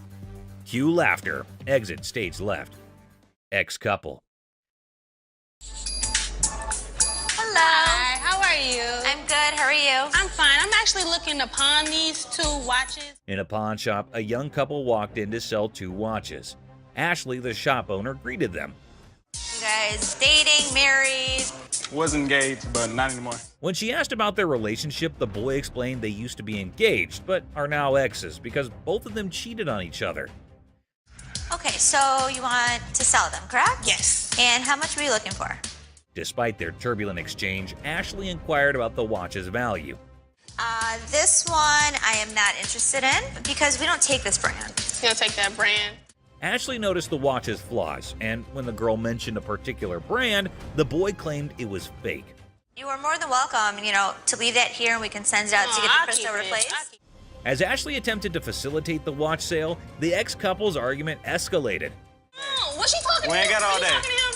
No, you weren't. Shut up. The situation took an unexpected turn. You never had no life before me. I won't. You never had no life before me. Girl slapped the boy, turning the pawn shop into a battleground of emotions. Had no life before me. Let's go. Let me go. Let's go. Let me go. The situation escalated post-slap as the boy, fueled by anger, forcefully dragged the girl outside. I walk outside and the lady comes back for her watches. I wish you luck. Ashley returned the watches to girl by going toward them and wishes them good luck. Shark costume.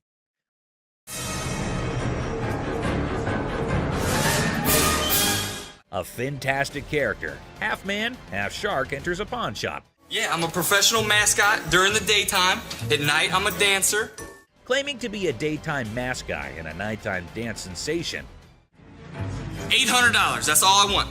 This guy is so bizarre. Les, skeptical, questions the shark man about his $900 financial request, leaving the room stunned. Don't they have those in Halloween costume stores? Les dismisses an awesome shark costume as a Halloween costume, but Rick takes it on, turning the pawn shop into a makeshift underwater comedy club, despite Ashley's rejects due to an unpleasant odor. See? It works. $800. Les, a pawn shop owner, is captivated by a customer who demands $800. You're missing a speeder. Oh my God. But when he reveals his naked self, Les's jaw drops. Hey, where's Ashley going with the naked guy? Tom, between amusement and disbelief, Les performs the quickest eviction in pawn shop history, leaving the customer high and dry. Ching Chong TV. Girlfriend's about to fly back home without me. I have no money. It's the only way I'm gonna be able to go. Right. I want $200 for it. 200 for that? A hat-wearing kid strolls into a pawn shop, hoping to score $200 for his TV. The seller, feeling frugal, counters with a generous $15. What brand is that? Ching Chong. The boy, trying to lighten the mood, drops a Ching Chong brand joke, turning a place into a comedy club for skeptical sellers. 200 for that? Yeah, never gonna happen. 13-inch TVs, I sell them for $15. Our persistent TV peddler keeps pushing for more cash for his 13-inch Marvel, but the savvy seller sticks to his guns at $15. Come on, please. I don't want to get stuck in a tray. The boy, desperate to impress his TV-loving girlfriend, gets sadder than a clown without his makeup. Girlfriend's about to fly back home without me. I have no money. It's the only way I'm gonna be able to go. Right. I want $200 for it. 200 for that? The seller, unamused, directs him out, ensuring love won't cost him more than $15 today.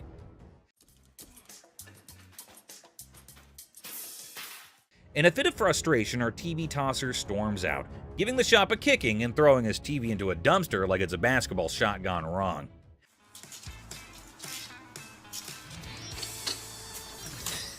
The seller, shaken but not stirred, mutters, "Idiot," and commands him to exit. You're gonna make me leave? Pretty much. Get the f out of here. Get off my property. Asserting his control over the TV-tossing theatrics. It's a dumpster-diving comedy masterpiece in 3 acts. Brain, not brawn. I got a loan on my wife's ring. Yeah? And when I first started coming here, I got a VIP card. I got more on the loan. Now you guys put me to a gold card, and I get nothing out of it. A bald customer, frustrated over a loan on his wife's ring, seeks resolution from the manager over a VIP card upgrade and the perceived lack of benefits. Tensions rise as they discuss the situation. No, the VIP is the gold. They're both one the same. We offer a promotion at American Jewelry and Loan. It's called a Gold Card membership. It gets more money in people's pockets if they want to get a loan and allows you to save money if you want to buy something. The pawn shop employee tries to explain the gold card system's benefits, but the customer remains frustrated. I am hearing you, but you're not listening to me. Tensions rise as the employee insists on the procedure, leading to anger, questioning, and physical comparisons. You think this is funny? I don't think it's funny. I think that there's something wrong when you start hitting your head against the side of the window. Creating an atmosphere of animosity and miscommunication. What are you gonna do about it? I'm not gonna do anything about it. What are you going to do about it? The customer and employee engage in verbal sparring, escalating tensions. Whatever I have to. You need to get out of my face, bro. Okay, I'm sorry. Let me scoot back. Really? The guard asserts their position, urging the customer to step back. The customer refuses, escalating the confrontation, leaving the atmosphere charged with hostility and unresolved conflict. Hell no. You want some? Whatever you got to bring. Come on. The customer's unwelcome invitation intensifies, leading to an unresolved atmosphere. That's what I thought. The customer's confrontational tone suggests a potential fight, escalating tension and the possibility of a physical altercation. Volkswagen van. Good. I'm Les. John. What the hell is it? This is a 1968 Volkswagen van owned by Dr. Death, Jack Kevorkian. Hold on to your seats. A 1968 Volkswagen van, once owned by Dr. Death, rolls into the pawn shop. Les is on the case, exploring this piece of history. Weirdness level maximum. I have everything documented. How much do you want for this thing? I'm looking to get in the 6 figures. The seller dreams of 6 figures for the van, but reality check. 20 grand? No. 25 grand. Negotiations go from 20 grand to a wild coin flip for 30 grand. Les, you mad genius. Oh my God. My dad's gonna leave everything a chance on a $20,000 coin flip? What are you doing? Seth and Ashley can't believe Les's coin flip antics. He's risking 20 grand just for a chance at 30 grand. The drama unfolds like a high-stakes comedy. Heads. Les, you wild card. The coin flip drama continues, with drum roll and laughter. Heads. Nails it! Thank you. Thank you very much. Yeah. Perfect. Good deal. The van deal is sealed at 20 grand, leaving everyone amused and baffled. What a ride! No question. I proved to my kids I still got it. Les, the coin-flipping legend, celebrates his 20 grand win. Laughter echoes as the deal concludes. The Van's bizarre journey adds a hilarious chapter to pawn shop history. Ring drama. So what can I help you with today? I got this ring right here. I wanted to get it appraised, see how much it might be worth. Hey, listen up, people. Commodity Wild just happened at the original pawn shop. Imagine this dude who looks like he just rocked out at a concert stepping in, holding a ring that has probably seen more action than a library book. The crazy twist, he's not there to show it like a rock star. He's trying to sell the thing. I also wanted to know how much you guys would give me for it. Like as a pawn, and then I pay it back. Okay, when I give you an appraisal, that's not how much I'm gonna give you in pawn. So he's all proud, telling the pawnbroker how this ring is worth a ton of money, when, out of nowhere, a lady burst in like a storm. What the are you doing? She's on a mission to figure out why her precious ring is about to be someone else's fancy jewelry. Cue the dramatic music, folks. Why'd you take my ring? Well, I wanted to see how much it was worth. Now, our rock star wannabe is caught red-handed, dealing with an angry lady dead set on getting her shiny thing back. It's like a soap piece crashing into a rock concert, and the pawn shop is the main stage. I just wanted to know how much it was worth, that's all. You're a liar. Why'd you take my ring? I'm sorry. What? Things get intense as the lady slaps the crazy guy not once, but twice. And suddenly, the whole place goes silent. You could hear a leg drop, or in this case, a ring hitting the counter. The other people in the pawn shop are stunned, wondering if they accidentally walked into a live reality TV show. You're a idiot. Can I just have my ring? Well, Yeah, he's the it's one that hers. gave it to me. That's hers.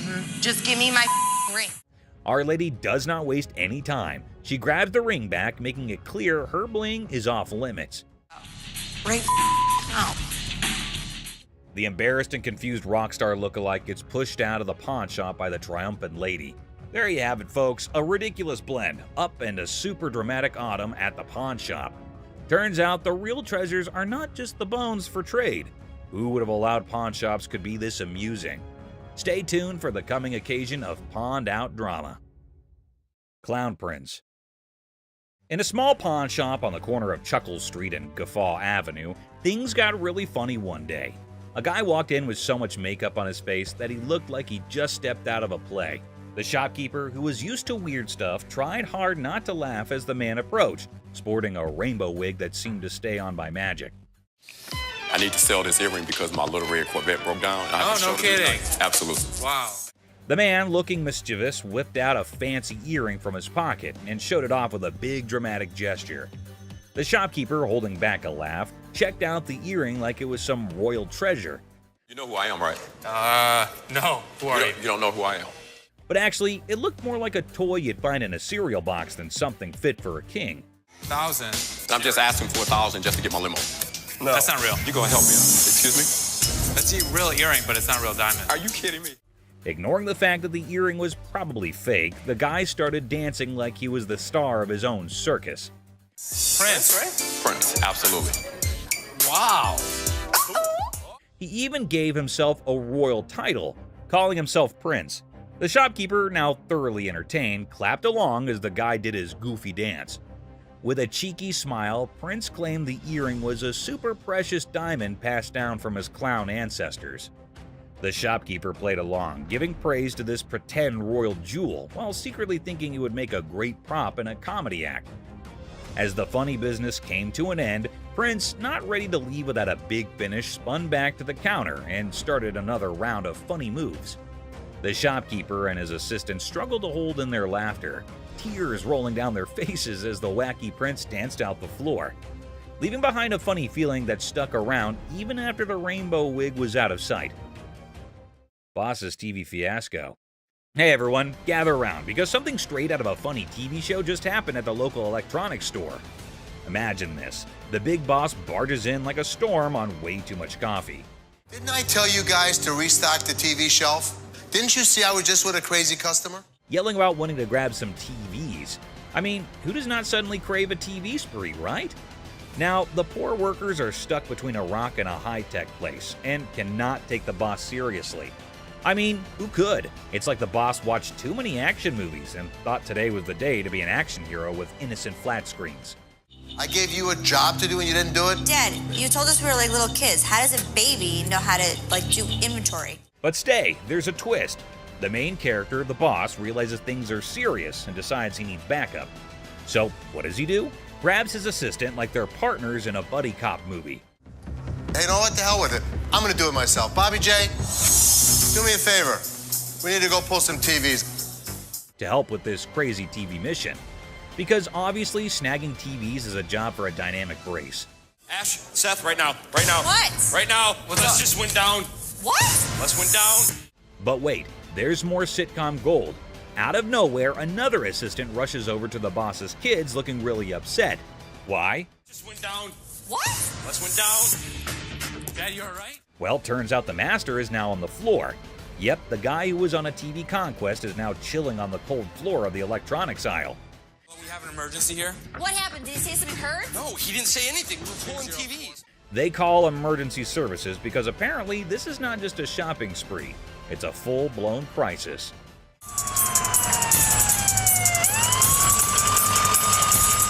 And then comes the ambulance. The daughter dramatically points at the approaching rescue vehicle, as if it's the hero cavalry coming to save the day. My dad's always been the strongest person I know, and right now he's completely helpless. I can nearly hear the wacky sitcom music playing in the background. It's so crazy, snaggletooth, and, well, just another day in the unpredictable sitcom that's real life. Stay tuned for the coming episode. People more adventurous with the boss and his search for TVs are coming your way. Crazy Store Comedy. What's up, Grandpa? Where's your costume at? There. Corey, that's not a costume. In a super silly store, there's this hilarious pair that could out-funny any comedy show. Watch this, an old grandpa wearing a hat that is seen way too many times, with a black band covering one eye. Right beside him is his son, with a hairband that seems to have its own crazy magnetic pull. A mix of colors that should not make sense on air.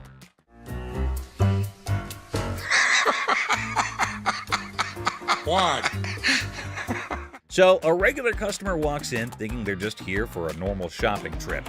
Little did they know, a comedy explosion was about to happen. The first person they notice is the son, and they burst into laughter. "What on earth are you trying to be?" they ask, still giggling from the unexpected fun. What are you supposed to be? It's obvious I'm Justin Bieber, America's heartthrob. With a serious face, the son proudly says, "I'm claiming to be Justin Bieber, the American singing sensation." The secret? It's all in the hair. The customer laughs even more, realizing these two are a riot. Roy Rogers? I'm Rooster Cogburn from True Grit. But the real comedy star is Grandpa, strutting around like a rooster king. Feathery hat, confident crowing, he is turning heads. The customer, almost out of breath from laughing, asks, "What is your grandpa pretending to be?"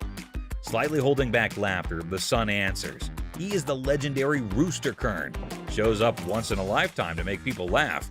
Go yourself. Antoine, what are you supposed to be? The world's biggest baby. Just when effects seem crazy enough, another character appears, a guy dressed like the world's biggest baby. The customer, nearly crying from horse laugh, realizes they have hit the jackpot of comedy. In this shop of customer craziness, laughter is the currency. These funny characters are the kings of comedy, making everyone laugh and showing that occasionally the best service is the one that comes with a big dose of funny. Pawn Shop Riddles. Look how stupid this question on Pawn Stars is. In this hilarious rant, the speaker dissects a seemingly absurd question about fake items in a pawn shop. A over 1,000, B over 5,000, or C over 10,000. The logic behind the options A, B, and C is dissected with comedic frustration. Well, if the answer is C, the answer is also A and B. Because if it's over 10,000, it's also over 5,000, it's also over 1,000. The speaker expresses disdain for the question, claiming that if the answer is C, then A and B are also correct. I mean, most of the shit that comes into the pawn shop has got to be fake. They've been in business for years and years and years. The absurdity of the question and the presumed obviousness of the answer are highlighted. God, what a stupid question. The speaker ridicules the question's simplicity, asserting that there's no way to get it wrong. The tone is sarcastic as they emphasize the lack of challenge in the question. Anticipation builds as the speaker eagerly awaits the genius-revealed answer. The expectation is set for a straightforward solution to the seemingly senseless question. The speaker's reaction is a mix of frustration and amusement as the answer confirms the over 10,000 scenario. The comedic exasperation with the question's lack of complexity is evident. That's all for our video. We hope you liked it. Please comment, like, and subscribe. Don't forget to hit the notification bell for more videos like this. Share it with your family and friends. See you next time.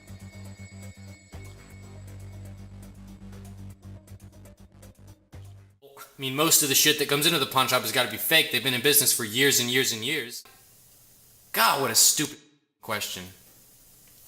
Michael expressed interest in buying it for their collection. After negotiation, they settle on a price of $3,500, considering it's for charity. Seth shares his personal connection to wrestling matches with his father, adding sentimental value to the purchase. I don't have that kind of money. All right, you, all of y'all, bitch. If you want some help, talk to us like a human being. Aloha. There.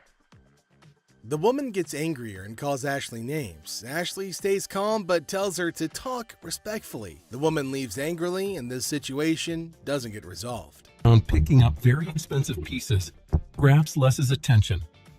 Hey, sir, don't touch it. Sir, if there's anything you want to see, we'll be more than happy to show you, sir. Well, what do you know? Expensive pieces tend to be fragile. How am I going to see if it's going to work?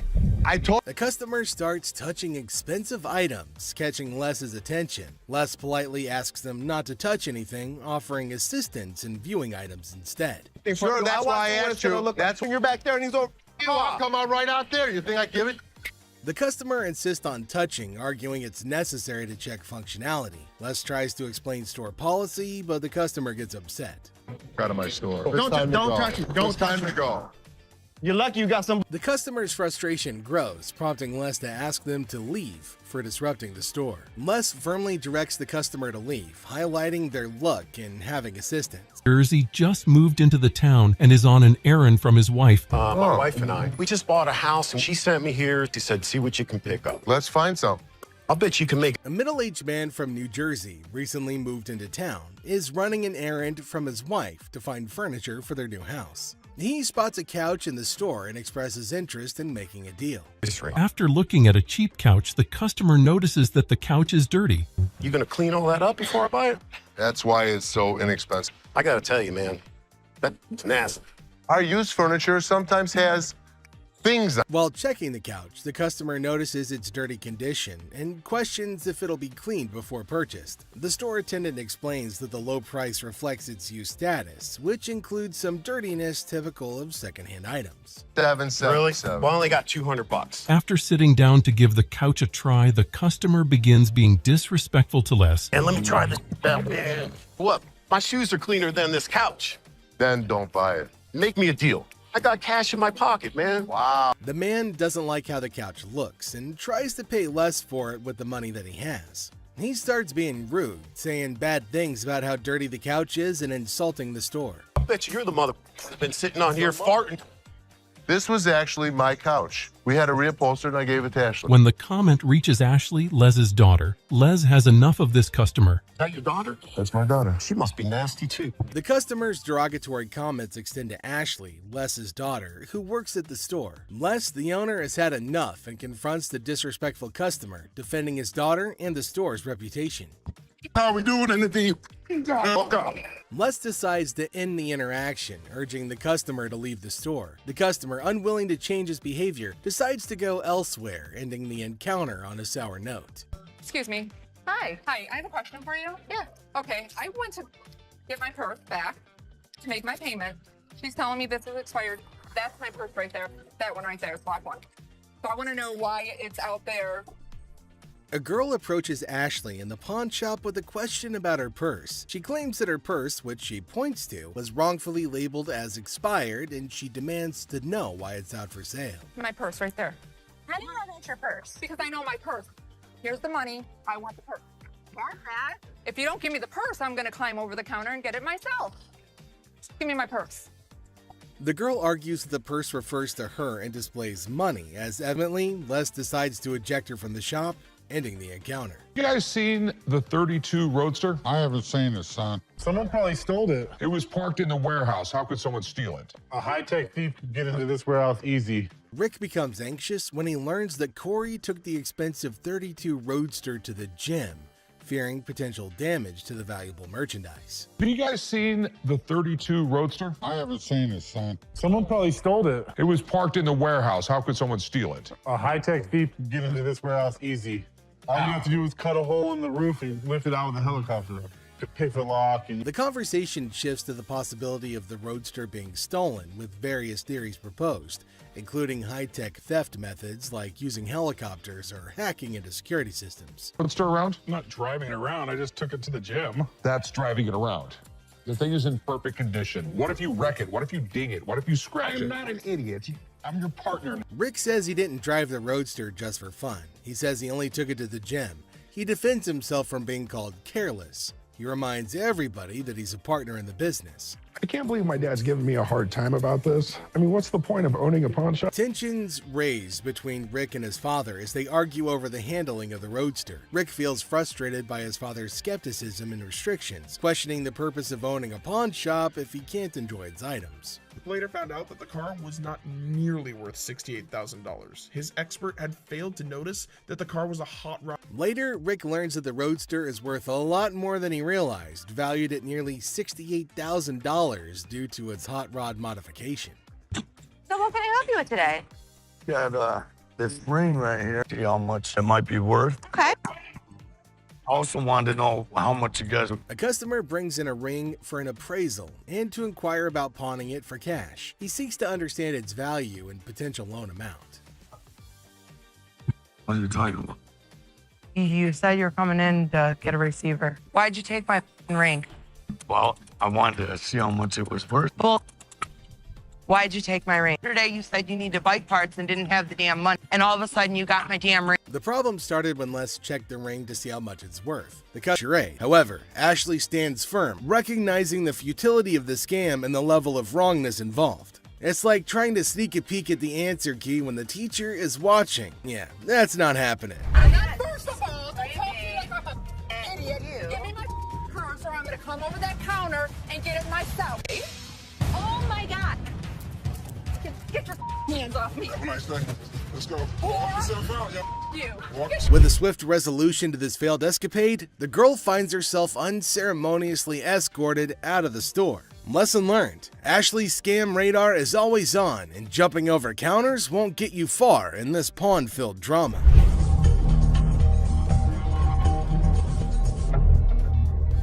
All right, deal. I think I got a good deal, and I know I'm gonna be able to make some money on it. I can't believe you spent that much. Whatever, Ash. I am fuming. My brother just spent $800. Enter the family feud. Ashley drops the bomb on her brother Seth, calling him a hypocrite. But why? Well, he casually throws around $880 for a painting, while Ashley, according to her, can't even snag a deal for $30. Sibling dynamics at their finest. But he'll yell at me over a $30 buy. Excuse me, Seth. What, Ash? I was just out there watching you do a buy for $880. So instead of working, you're watching me. I was out there, and you bought something for $880 when you gave me such crap about that $30 roulette table. I'm not buying plastic. I'm buying stuff that we can actually resell without a problem. We'll never resell that. They will sit in the back and rot. Are you kidding? We'll put it on the server corner. We're going to make $1,000 plus on the deal. Really, Ash? You know I'm going to be upset. The plot thickens as Ashley confronts Seth about the apparent double standards. She probes into the intricacies of spending $880, questioning how bad it could be. Seth, in classic sibling fashion, argues that his purchases are all about resale value, a concept he conveniently forgets when it comes to Ashley's shopping habits. According to him, he's the revenue guru. You are just a hypocrite. She was just being ridiculous. I just want her to stop talking. Ash, what do you want from me? Apologize to me. Apologize? Apologize because you're such a hypocrite. You know what, Ash? I'm sorry. I'm sorry that you're a bitch. You, Seth. You're such an ass. I am not going to forget the situation anytime soon. Beth set her watches back. Things heat up as Ashley demands an apology. Seth takes a nosedive into being the ultimate a-hole, apologizing for an $880 buy. Oh no. Instead, he hits her with a sorry not sorry for her supposed attitude, topping it off with a charming label. Well, let's just say that it rhymes with witch. Sibling rivalry reaches a whole new level on this show. There's two guys out here that are saying they were scammed out of their laptops, and that whoever did it is working with one of our guys. You want to come out and talk to him? All right. Thank you.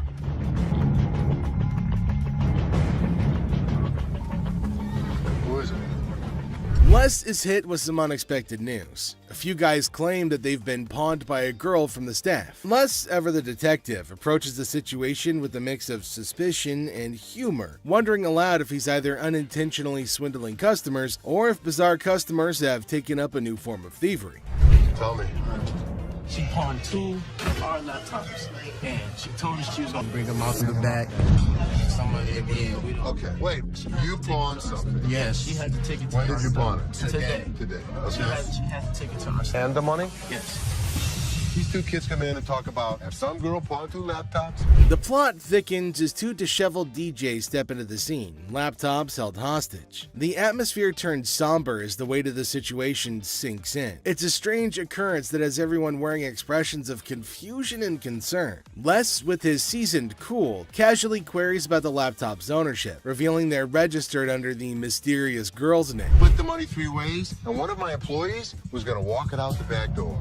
Either this is a new way for my employees to steal from me.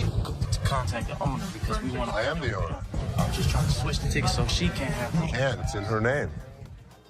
No, that's why I wanted to know if I can't do it. The tension rises, but Les doesn't crack under pressure. Maturely handling the situation, he asserts that he needs the lowdown to work his magic and get those laptops back where they belong. It's a pawn shop mystery, and Les is the detective determined to unravel the peculiar case of laptops and loyalties. Because your sign is saying that I can get 30 days of free cash.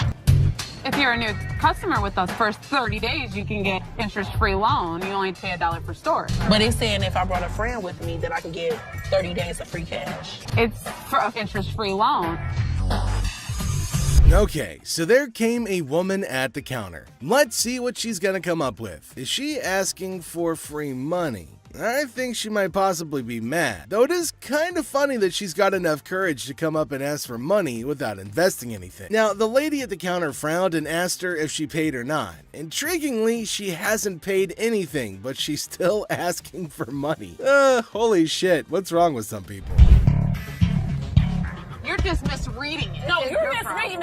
it. That's not what the y'all sign is saying, bitch. It says I get free cash for 30 days in this month. You're not getting no free cash. Where does it say that? Who told you to get it?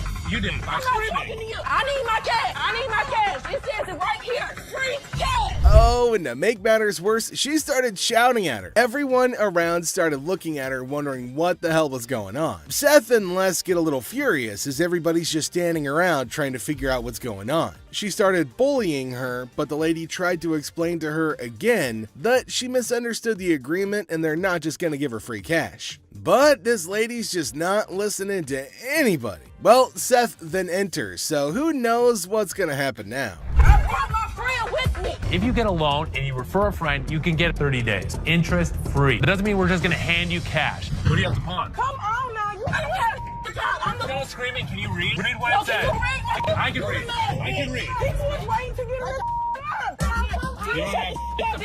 Shut the Les entered and asked her whether she read the whole document or not, and she was not listening and constantly arguing and pointing to them as if they had done something wrong. Meanwhile, other women decided to intrude, and oh my god, it's gonna be funny. Looks like they've all decided to have a fight in the pawn shop. Wonder how that's all gonna end. And it looks like Les is gonna join in too. The other woman that just jumps in the middle. You gotta get in that blind.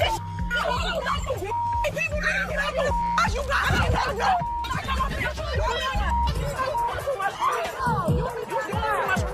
Leave me on the lawn, bitch. Bitch, leave me on the lawn, bitch. I'm running away, bitch. All you need to do is read.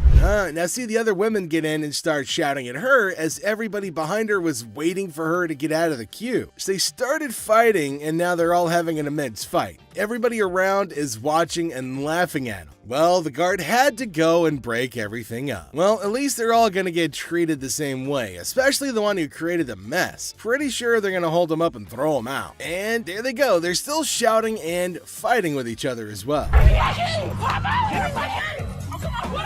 They really wanted to go at it, so we let them go at it in the parking lot for a little minute. All I saw was ass cracks and elbows. They were sent outside and they started beating on each other, holding each other by their hair. Man, they beat the crap out of each other and people around them were just watching and waiting and having a curious but funny conversation about their nonsense. Talk about a hella cringe episode. It's Robert. Nice to meet you. Nice to meet you, Dennis. Yeah, I got an item here. Might be interested in. Okay, so there's a guy coming into the pawn shop with something in his hand, maybe a poster. But what's it for? He came to Seth and the other man and showed them this poster. Now it feels like they're interested in it and there might be a handsome deal between them. Detroit Lions players had signed. Did you drag it in? So during the flood, I seen it down there, and that's when I pulled it out. She went down there and she supported these people, and while she was walking the picket line, she would gather signatures. You got Williams over here. That's what, Steve Farkas? This is the first time a guy actually brought in, and I just got on the picket line because I'm on strike right now myself. We've been on strike for almost 3 months now. $1,000. He started describing the poster that's mainly about the protest of people in history, and it's got lots of signs of well-known people and has got a lot of worth. He explained everything in one go and demanded a heavy amount for it as it was really valuable to him. Seth told him that it's got some stains on it, and it's no doubt the same poster of historical strike, which made it worthy, but for him it might make a lot of difference. Hate the condition of it. I understand that. You gotta understand when it comes down to collectors, everything is about condition. Absolutely. And I'm sure if your dad saw this, jump on the heartbeat.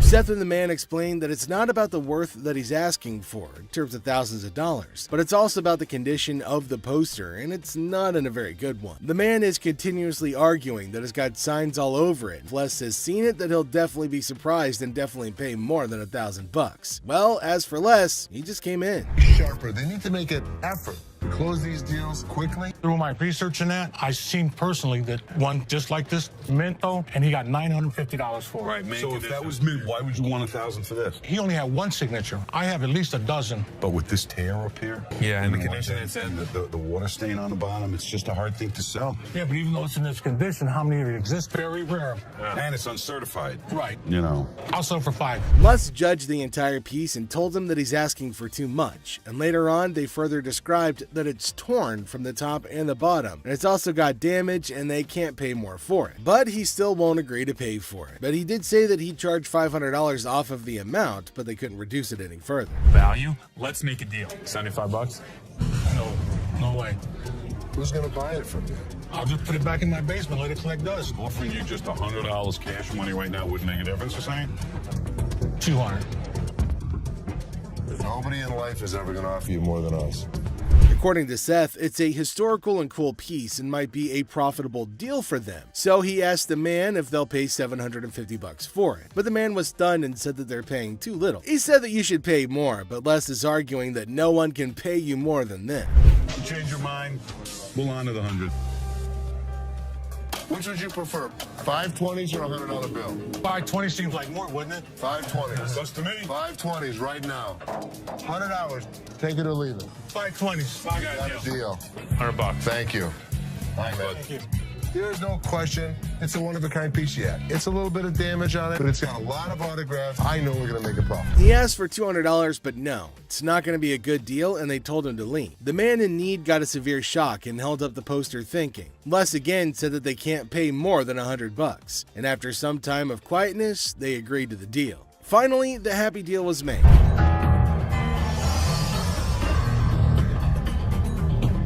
This is the guy? Right there. Here they come again.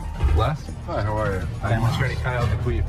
So there's a man, probably an attorney with two ladies along, coming inside towards Les at a pawn shop. Now, Les knew about it before. He asked for less, and fortunately, he was at the counter. He asked why they had arrived at the store. She's retained me to represent her regard to a ring. Okay. My client brought in a $10,000 ring here, and she wants to either collect the remaining money owed to her on the ring or get the ring back. She's got a receipt. This is a counterfeit ticket.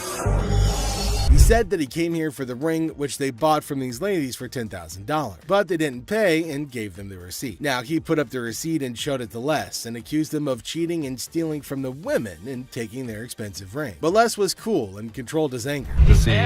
Whoever produced this ticket didn't understand this is the amount of numbers that are here.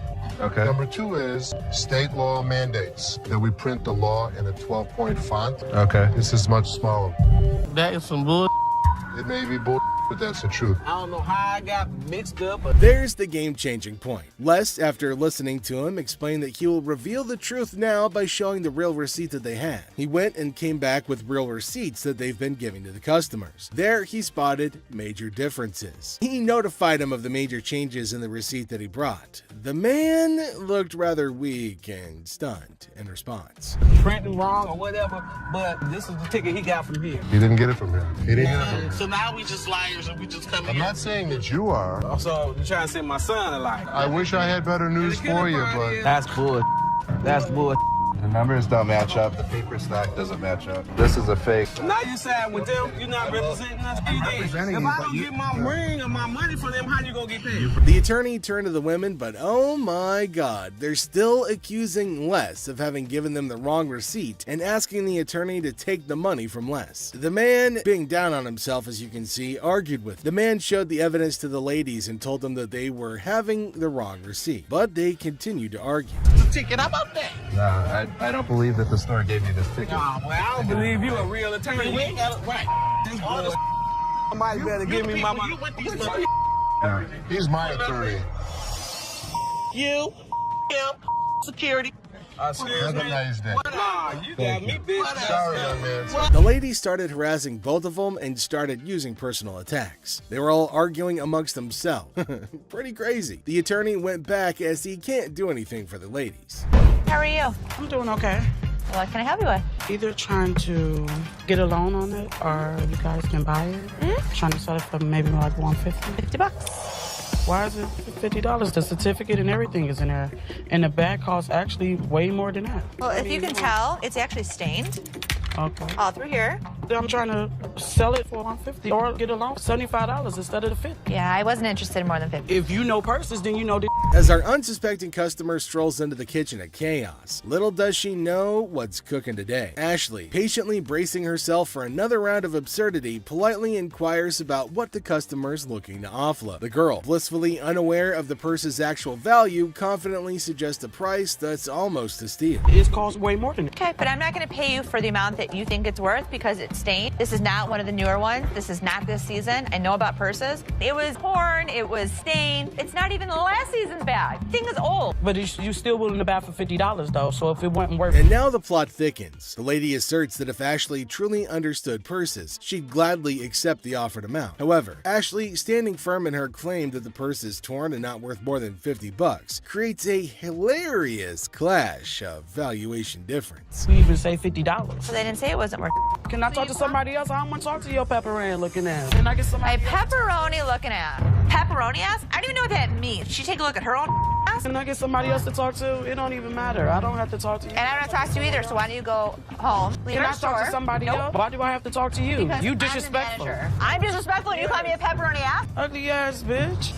F you. And it's time to cue the drama.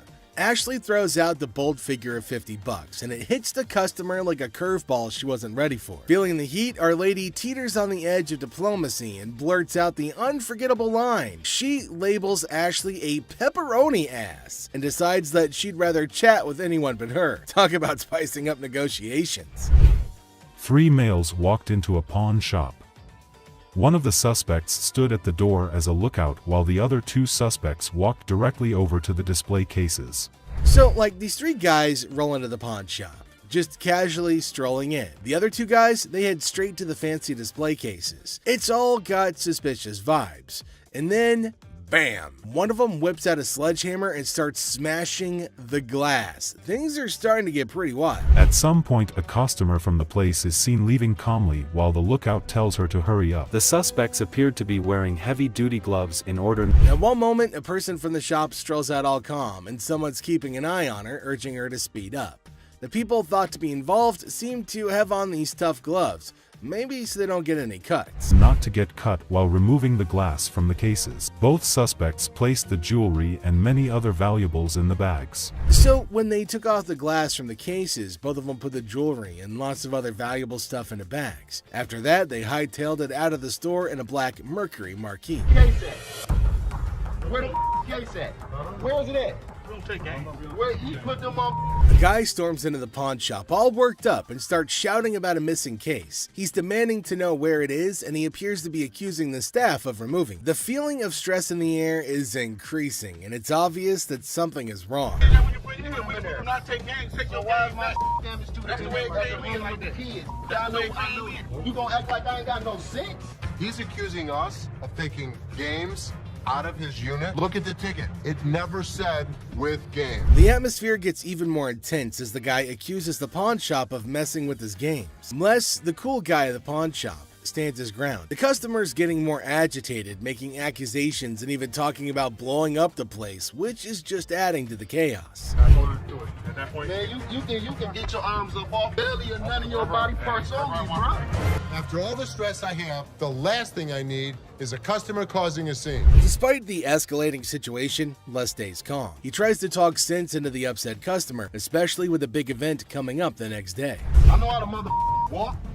I ain't illiterate because I ain't part of the week, and y'all motherfuckers in my minute know they put them games in there, and you wasn't even standing there when I paused it. Somebody need to blow this place up. It's time to go, sir. You ain't gonna get my weed off. I'm not. Let go. Can I get my weed? Don't get it for you, don't worry. You're making a threat like that? The situation becomes alarming when the upset customer makes a threat to blow up the place. Les, rightfully concerned about the safety of everybody, asks the guy to leave. Security becomes a priority, and the customer's demand for his belongings takes a backseat to the potential danger that he's creating. It's a challenging moment for Les, who's just trying to manage the chaos caused by an irate customer.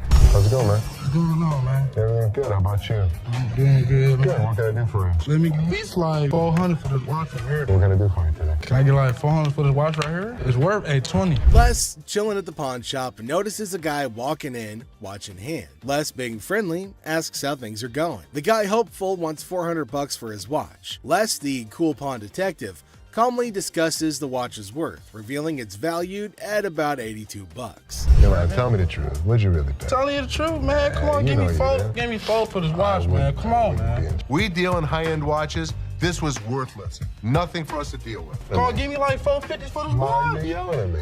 I got a baby on the way, dog. Congratulations. I'm sick living at the crib, man. My girl on my head. The negotiation heat rises as the guy insists on $400, but Les suggests $7. The guy, pleading and sharing his life story about a baby on the way, asks for $400 again. Les stands firm, offering him the same price, which leads to a bit of yelling. The guy, feeling frustrated, calls the place bull ass and expresses his discontent.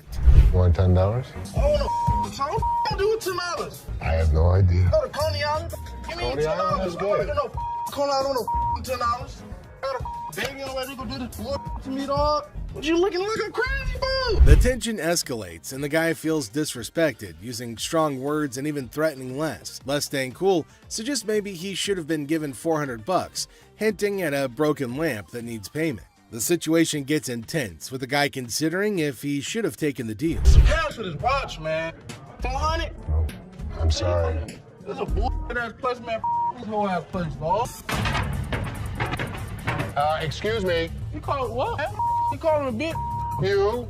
I'll knock you the out. You don't know who you talking to. Tell me. Dog, don't touch me, homie, dog. Touch me, dog. Then maybe he would have been able to pay me for the lamp that he broke. Yo, I'm off with you, dog. The guy, still upset, leaves the shop, but not without some fiery words. Les reflects on the encounter, realizing maybe he should have given $400 to avoid the chaos. The drama ends, leaving behind a mix of emotions and a used watch. Life at the pawn shop remains unpredictable and full of surprises. How you doing today? Hey, pretty good. How are you? Real good, thanks. I'm Les. Les, I'm Randall. How are you? Randall, oh, you got a hell of a grip. Wow. What the hell is it? Call it a ring. Okay. I didn't think it was a bus. How'd you get it? I just got it. This guy smelled like a brewery. Okay. How much did you want? I'd like $500 for it. Why? Why? Because I need it. Yeah, I got you. 2 DUIs. A person walks into the pawn shop, catching Les's attention. Things start getting interesting right away. The person wants $500 for a ring and shows it to Les. Les, being curious, asks where the ring came from and why they want to sell it. The person gets really mad when Les asks questions. The intensity in the air rises as the person angrily explains why they're selling the ring. Les stays calm, making it a surprising and dramatic moment in the pawn shop. Well, if it was gold, I'd give you more than $500, but it's not real. I know it's worth $500 and you're going to give me $500. Well, actually, if this was gold, but it was brass, it had no value. I understand. You have court issues. The problem is, I need $500 for it. I'm sure you do. Man, I don't know why you need. As the conversation continues, Les drops a bombshell. He tells the person that if the ring were real gold, he'd offer a whopping $2,500. Feeling a glimmer of hope, the customer suggests, just give me the $2,500 then. Expectantly awaiting a positive response, Les, with a touch of humor, reveals the harsh reality. He explains that the ring is fake, not even worth $500, and he won't pay that much for a counterfeit ring. You got to give me something for it. I can't give it to you. I'm sorry. Give it to me anyway. Man, you can give me something for it. No, you give me something just don't for beat it. on the glass. This guy was drunk. You give me that ring back. Give me that. It's the. I ain't going nowhere. Man, get away from me. Yeah, I go. You man. In the midst of the ring discussion, a security guard quietly enters, taking a position behind the customer. The customer, desperate, pleads with Les to give him something for the ring, but Les, staying true to his detective skills, rejects the plea, emphasizing the ring's fake nature. Les, sensing trouble, comments that the customer seems drunk, adding another unexpected twist to the escalating situation. As the rejection sinks in, the customer, unable to contain his frustration, sits on the floor, declaring that he won't leave. The tension peaks as he becomes increasingly aggressive. The guard steps into action, forcefully dragging the defiant customer out of the store. But despite being escorted out, the customer continues to yell and make a scene. Oh boy. I see you sweating. Yeah. Must be hot outside. No, I was doing karate outside. You're doing karate? And judo. I'm Bruce Lee's sister. Really? Yeah. As the door jingles, a woman strolls into the pawn shop rocking winter clothes in the summer heat. Now she's chatting with Les, teasing him about the sweltering weather. She even claims to be a martial arts pro, throwing around Bruce Lee's name. The banter kicks off with a request for a karate move demonstration. She said she was Bruce Lee's sister. So what you got? The atmosphere takes an unexpected turn when the woman unveils a unique item, a mysterious fox mink. Les, unfamiliar with such creatures, engages in a lighthearted conversation to understand more about this fox mink. The woman, with a hint of mystery, reveals her intention to sell it. A mink fox? I don't know. I'm not into animals. Fox. I've heard of fox. I've heard of mink.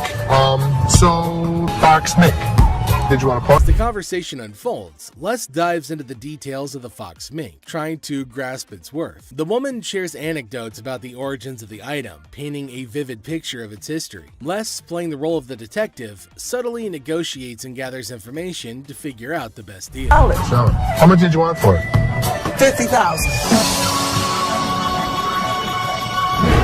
The encounter concluded with the woman deciding to part ways with her fox mink. Les, using his seasoned charm, finalizes the deal.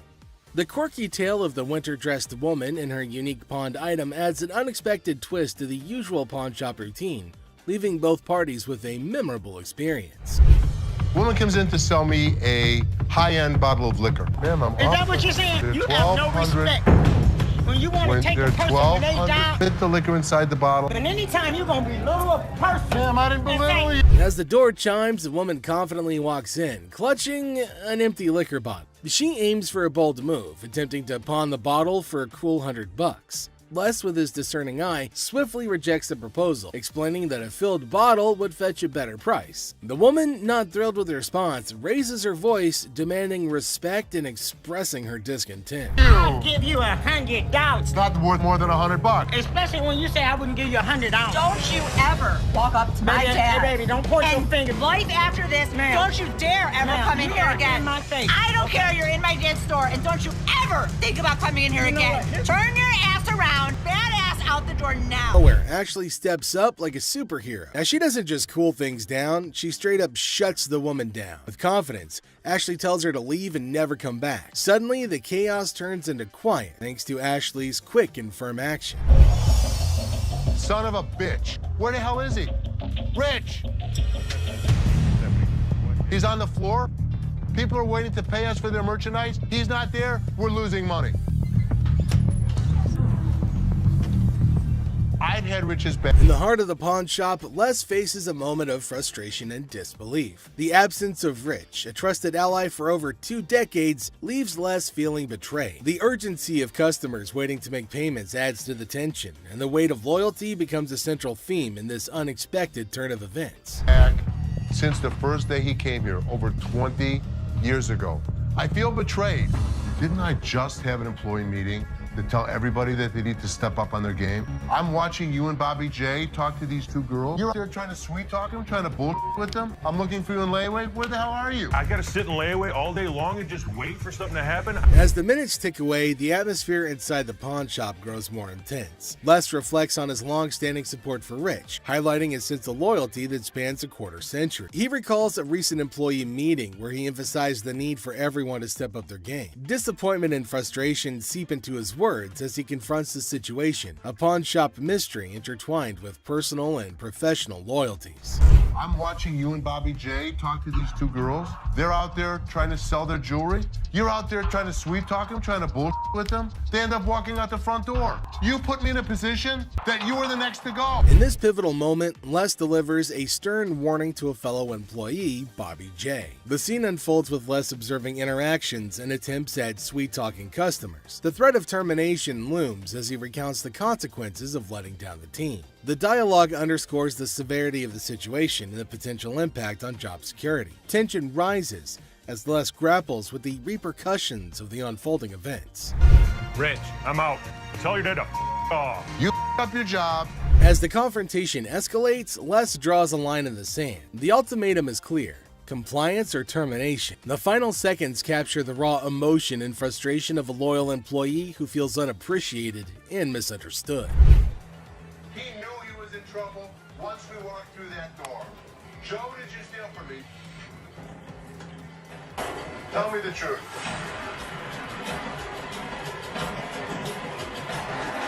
Inside the pawn shop, a sense of trouble looms as the head of security, Joe, faces a difficult moment. The air is heavy with anticipation as accusations are laid out. In a tense exchange, the truth emerges when Joe admits to stealing. The weight of the admission sets the stage for the unraveling of a trusted employee's actions. The detectives call in uniformed officers to put the cuffs on. And then he reaches into his pocket and pulls out an assortment of jewelry worth over $7,000. As the admission hangs in the air, the situation takes an unexpected turn. Detectives call in uniformed officers to apprehend Joe. A place built on trust is now shaken to its core as the true extent of the betrayal unfolds. You go this way. This is my loyalist point, my head of security, guy that I trust. The arrest unfolds and reality sinks in for the pawn shop owner. The disbelief is evident as a devoted employee, the head of security for the previous 3 years, is carried away in handcuffs. The emotional weight of the betrayal is clear in the owner's voice, which expresses the anguish of putting trust in someone who later proved dishonest. If he was, he could be anyone.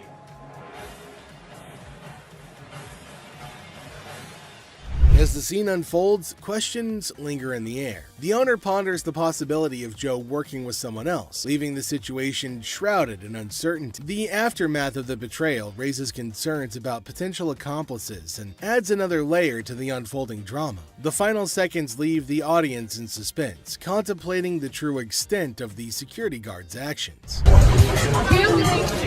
Are you her customer or mine? I'm talking to you.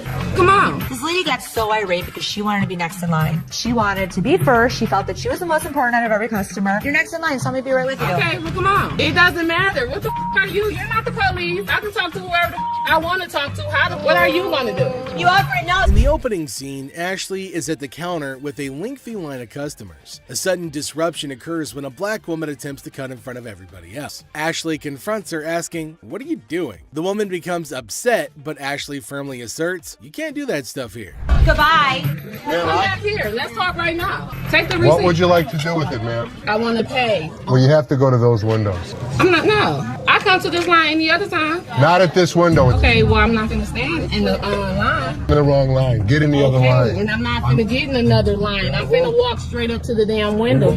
We won't take you. The woman continued standing in line at the counter. Ellis approached her, inquiring about the situation. She explained that she wanted to pay, but refused to move to the next window. Les informed her that in the pawn shop, crossing others in line isn't allowed, emphasizing the importance of waiting your turn. Care of you. Well, y'all just told me to See this lady here? All the other customers. Okay, and I always come to this line. I'm sorry. You have to stand in the other line. Okay, well, I'll be back before y'all close.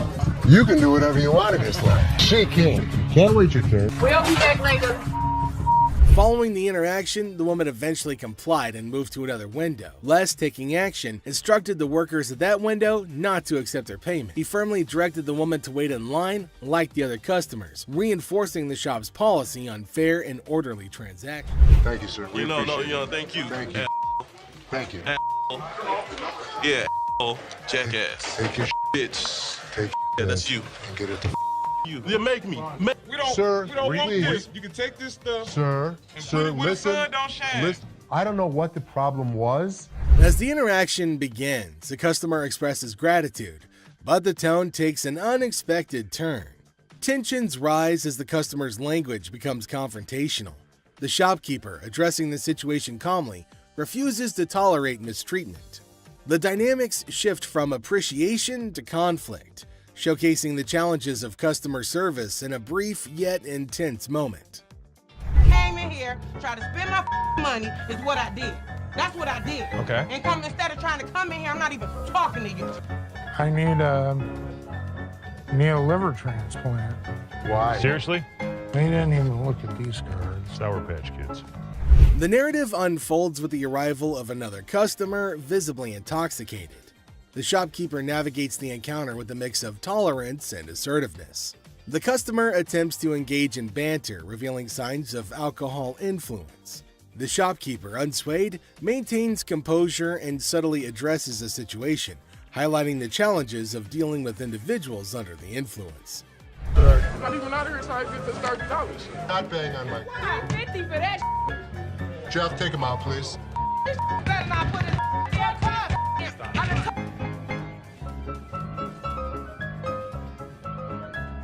How would you? Man, what the?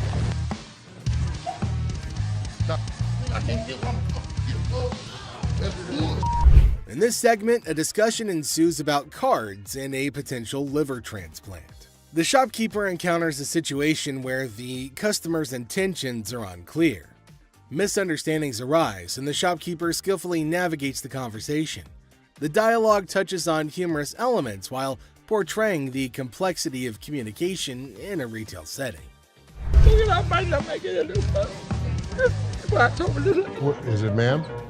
Is it? I don't know. You tell me. Man, come on, you the dude with the ponytail? The wife's racking my nuts on the telephone constantly. Tie 2 earrings in your ears. Does it matter? Just take it off, put it with mine a little bit, let it get a little bit more weight to it, and go ahead and give me my money. Does that make sense? Right this way. You can't come back. Damn this! Go out my way, damn one of y'all touch me! I'll break this. I'm more than happy to go to the ends of the earth for you. When you come in like an ass, you be walked out like an ass. The scene takes a surprising turn as the atmosphere shifts. The shopkeeper reassures the customers that, despite challenges, the store is dedicated to going the extra mile for them. The encounter, starting with tension, concludes with an assurance of excellent service. This final part encapsulates the roller coaster of emotions within a brief time frame, showcasing the highs and lows of customer interactions. You need some help today? Man, how you doing, brother? What's the deal on this TV here? This TV right here is $400. $400? Yeah. I was in here 2 weeks ago, sold you this mother for $90. Now you're gonna ask me $400 for it, man? In the electronics section of the store, a customer named Robert engages in a conversation about a TV with the store employee. The casual tone sets the stage for what seems like a routine interaction. The customer questions the TV's price, sparking a humorous recount of a previous encounter where he claims to have purchased the same TV for a lower price. Are you kidding me? So you're making a $310 profit off me? Bull, man. Can I help you? Who are you, man? I come in here 2 weeks ago, just like I told this. Gentlemen. Do something with your hair, man. And then y'all gonna sell it for $400? You gonna make that much profit off me? As the dialogue unfolds, the customer expresses dissatisfaction with the marked up price, claiming the store will profit significantly from his purchase. A manager steps in, attempting to resolve the situation. Tensions rise as the customer questions the legitimacy of the price hike and demands a resolution, emphasizing the financial disparity between his purchase and the intended selling price. Brother, Where's your receipt? can you not understand English, my brother? No, I can't, my brother. I don't believe that he wants a TV for nothing. I'll just take the TV, man. No. The customer threatens to take the TV and leave without making a purchase. The manager issues a stern warning, asserting that any attempt to take the TV without completing the transaction will result in immediate removal from the store. The confrontation takes an assertive turn, with both parties standing their ground. Once I get this TV. Man, get above me. Man, get off me. Man, get off me. Get my damn shoe, my damn shoe, player. You got my shoe. You got my money. It's joint. This guy was acting like a total baby. He wanted attention and he got it. Despite the warnings, the customer decides to leave the store, expressing discontent with the entire experience. He accuses the store of mistreatment and vows never to return. The situation concludes with dramatic flair as the customer exits, leaving behind a sense of dissatisfaction and a promise never to return. How are you? I'm good. How are you? Well, actually, I'm not doing so good. No? My grandma just passed. I'm sorry. I was like hoping to. Okay, so whose ring is this? My grandma's. Oh. So you want to just pawn it, right? Because you want to be able to get it back? Yeah. Okay. Do you have anything else? It's not real. What you mean it's not real? It's not real gold. You saying basically y'all sit up here and waste my time talking to you? You don't waste your time. If you have a TV, you can pawn your TV. What the I look like pawning my TV? Do you have a TV? I need to speak with somebody else because you irritate me flat out. It's acting really erratic and it's making me really nervous. Lower your voice. Don't Lower your tell voice. me Lower what your to do. voice. Don't Lower put your voice. finger in Lower my your face. voice. Lower Don't your put voice. your finger. Ashley breaks the news that the ring isn't real. The person gets upset, saying it's not fake. Ashley suggests pawning a TV instead, but he questions why he should. Despite Ashley's efforts, the man gets angrier, repeatedly telling her to lower her voice. Ashley asks him not to point fingers at her face, but he ignores her. I'm trying to help you solve your Like this, issue. lower your voice. The next thing I know, this guy snapped. Lower Don't your tell voice. me Lower what your to do. voice. Don't Lower put your your voice. finger. You got me up. No, let's go. Man, get up. Let me go. Let me go. On the ground. On the ground. On the ground, mother. Next up, we've got this episode where a heavily muscled individual made his way over to meet Les to complain about equipment he got from the store that got busted. Somebody bought this. This piece of junk I bought in here just a couple days ago. It don't work now. It's broken. What is it? Little ab lounger I bought here, man. Workout. In the midst of the pawn shop's hustle, a burly customer approaches Les with a complaint. He's upset about a busted piece of exercise equipment, an AB lounger purchased just days ago. Les, sticking to the store policy, explains that they can only provide an exchange, not a cash refund. Tensions rise as the customer vehemently rejects the idea of an exchange, demanding his money back.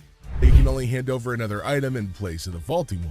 If you had the receipt, I could give you an exchange. I could give you some. I don't want an exchange because it's probably going to be some again. How about you just get my money? As the disagreement escalates, the customer insists on a cash refund, dismissing the option of another item. Les faces a dilemma, stuck between policy and customer satisfaction. The clash intensifies as the customer becomes forceful in his demand for a monetary refund, setting the stage for a heated confrontation. Les could match him word for word without fear. Better be some money. Or what? Or what? There's going to be a problem. How about What that? kind of... Les, accompanied by his trusty companion Byron the Snuggle Bear, stands his ground. The customer challenges Les with threats of problems if he doesn't comply. Unfazed, Les maintains his position, asserting that the store's policy is non-negotiable. The heir becomes charged with confrontation as both parties refuse to back down. I don't need that. As things got super heated between Les and the customer, Byron tried to step in to calm the man down. As the situation reaches a boiling point, Les and the customer engage in a verbal showdown. The customer grows increasingly forceful and Les warns against physical contact. Byron attempts to mediate and calm the customer, but his intervention takes an unexpected turn, adding a new layer of tension to the already heated exchange. Really? The confrontation takes a risky turn when the customer, ignoring Les's warnings, attempts physical contact. Byron, in a misguided attempt to intervene, escalates the situation further. Les stands firm, refusing to be intimidated while tensions continue to rise. Les questions a man's marriage. Les uses a customer's words against her. There's trouble in the office, but Les reminds Seth that he's the boss. Les kicks off the day questioning a man's marriage, using customers' words against her.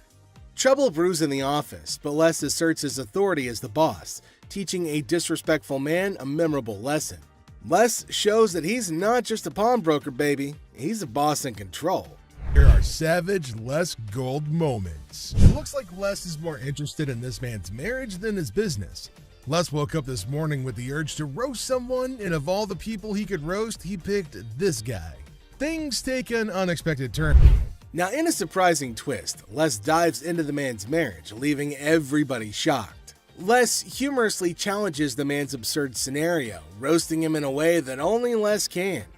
The man's attempt to buy an anniversary present with his wife's jewelry backfires, adding a touch of humor to the pawn shop drama. Get a watch for my wife's anniversary. Oh, it's not your anniversary too? Well, yeah, it is mine too. How many years you been together? 25 years. Oh, okay. How many good ones? So how did you get these? Well, we were going through some of her jewelry. She said this belonged to my grandma. They're not real.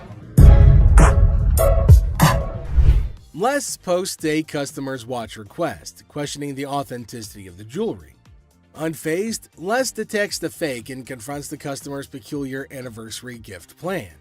The customer tries to defend himself, but Les, in his signature style, keeps it real and uncovers the truth behind the fake jewelry. And hold on a second. How come the old man wants to buy his wife an anniversary present with her own jewelry? That is one hell of a ridiculous scenario. What this man could have done at this moment is leave. But nope, some of these customers love to start drama. This is older than both of us. It probably is. But it was fake when it was made, and it's still fake. Les faces a customer who crosses the line, insulting his family. For the first time, Les takes matters into his own hands, delivering a stern warning. The tension rises as Les draws the line, showcasing a side of him that won't tolerate disrespect towards his loved ones. Yeah? Okay, I've seen your wife.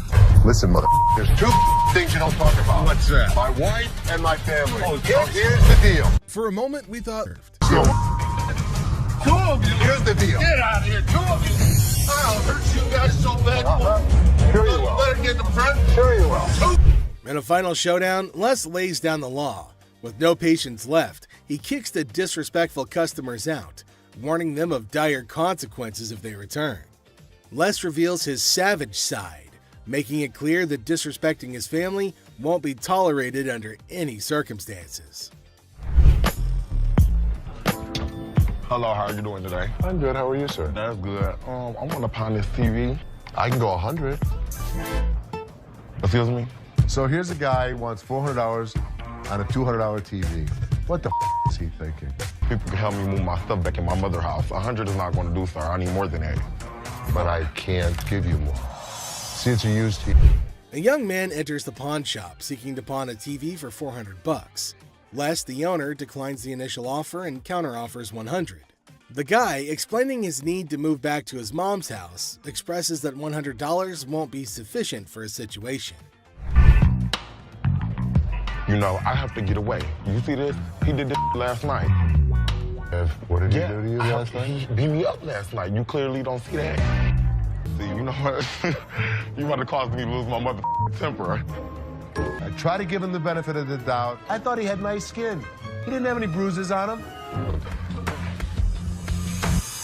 I don't need to call security. You don't need to call them. What The guy made up a story about daily abuse from his roommate, seeking empathy to pawn the TV for his escape.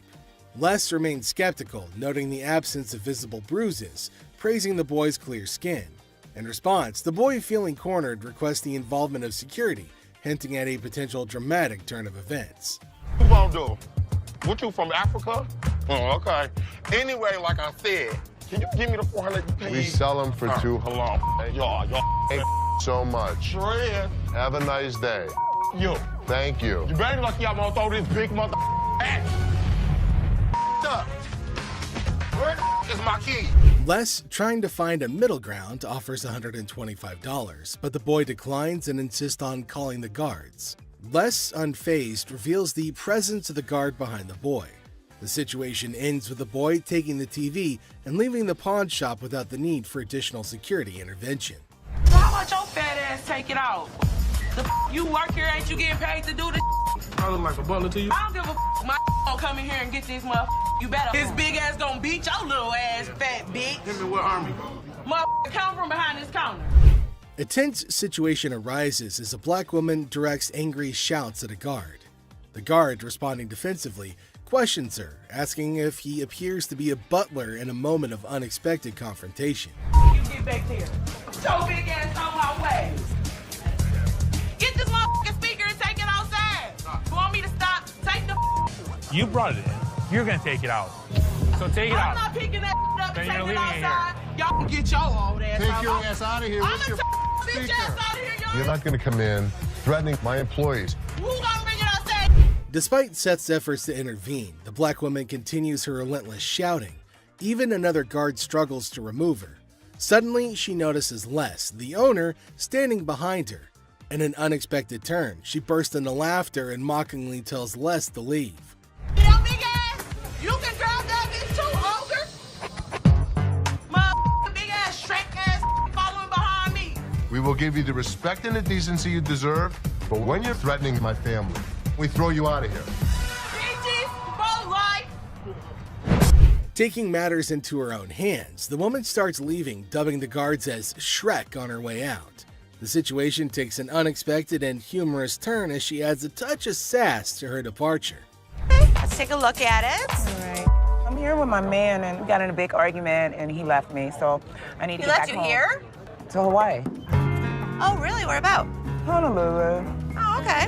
Got a ride from my cousin, so you gotta hurry up. There came a woman at Ashley's counter to sell her chain. Now Ashley's looking at her chain to see whether it's worthy enough or not. She's asking Ashley to hurry up as she has to leave earlier as her spouse has left her alone here. Really? Okay, how much did you need? I was just trying to knot this for you to be nice, but... $600. What up with that? I got this from one of my aunts in Africa. This is $600. Oh, do you know what it is? It's actually a Tahitian pearl. No, this is from Africa. This is an African pearl. Ashley asked her how much she wanted for her jewelry. Now the woman said $600, which is a lot more than Ashley was willing to spend, since Ashley said that it's not an African stone, but the woman was arguing that it was. 600. My ticket cost $600. That's how much I need. Do you have anything else? No. Excuse me? No. Ashley told her that they're not African pearls, so it's not worth $600, but far less. It was at this point that the woman started acting rude. Ashley got shocked at her stupidity and rude behavior. Eventually, she started behaving really bad as Ashley got angrier. What's gonna happen next? 600 or not? You can't get 600 on this. Okay. And also, don't call me a bitch. So you mean to tell me that this ain't worth a mother thing? That's not what I said. It could be worth something. Okay, can I get $5.99? No. Some kind of problem? Okay. Exactly. Can I get $600 No, or you not? can't get anything. Okay, I You get can't talk to her like $5.98, this. You can't $7. Oh, I left you now. Bitch, you don't know my mother. I'm not leaving no my place. Yes, you are. Oh, no. All right. Oh, yes, What? you are. What are you gonna do? I'll kiss my. Honey, you don't have that kind of money. All right. You. All of y'all. Bitch. If you want some help, talk to us like a human being. Outside. I'm leaving. Aloha. Who the they think they is? Them. Which Some jewelry for my daughter. Her birthday's in like 2 weeks. For sure. How old is she gonna be? She's gonna be 12. She's gonna be 12. Yep. Do you want a Kleenex? I've got allergies, man. I itch like super bad. I'm not picking it, I promise. Okay. We have a heart one that's really pretty. Can I see it? there came a man to Ashley asking for something to buy for his daughter. Now, he inferred that she's about 12 years old and he wants something interesting for her.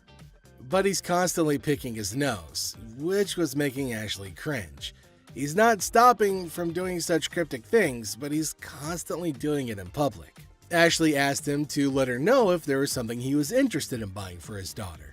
Look at it. How much you want to spend? Like 100, 150, but 75. can I touch it though? That's bull. I was charging him like $75 on this watch just to give him a deal so he didn't have to touch it with his snotty hands. Can I see the sanitizer for a second?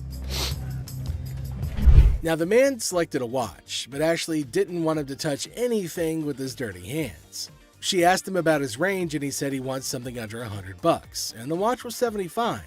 The man didn't agree to buy it. Now Ashley's just getting furious over his silliness. Can you use sanitizer? Why don't you guys go yourself? I don't even care about the sale anymore. I just want him out of here. Ashley asked him to use sanitizer before touching anything in the shop, but he refused. Now this is going to be a very serious problem. They're probably going to have a fight.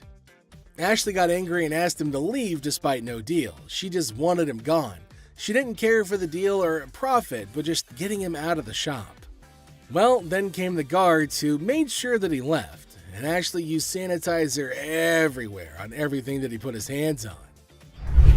Well, that's it for today, everybody. Thanks for being part of the Hardcore Pawn adventure with us. We hope you like the drama and the surprises. Stay tuned for more pawn shop stories. See you next time.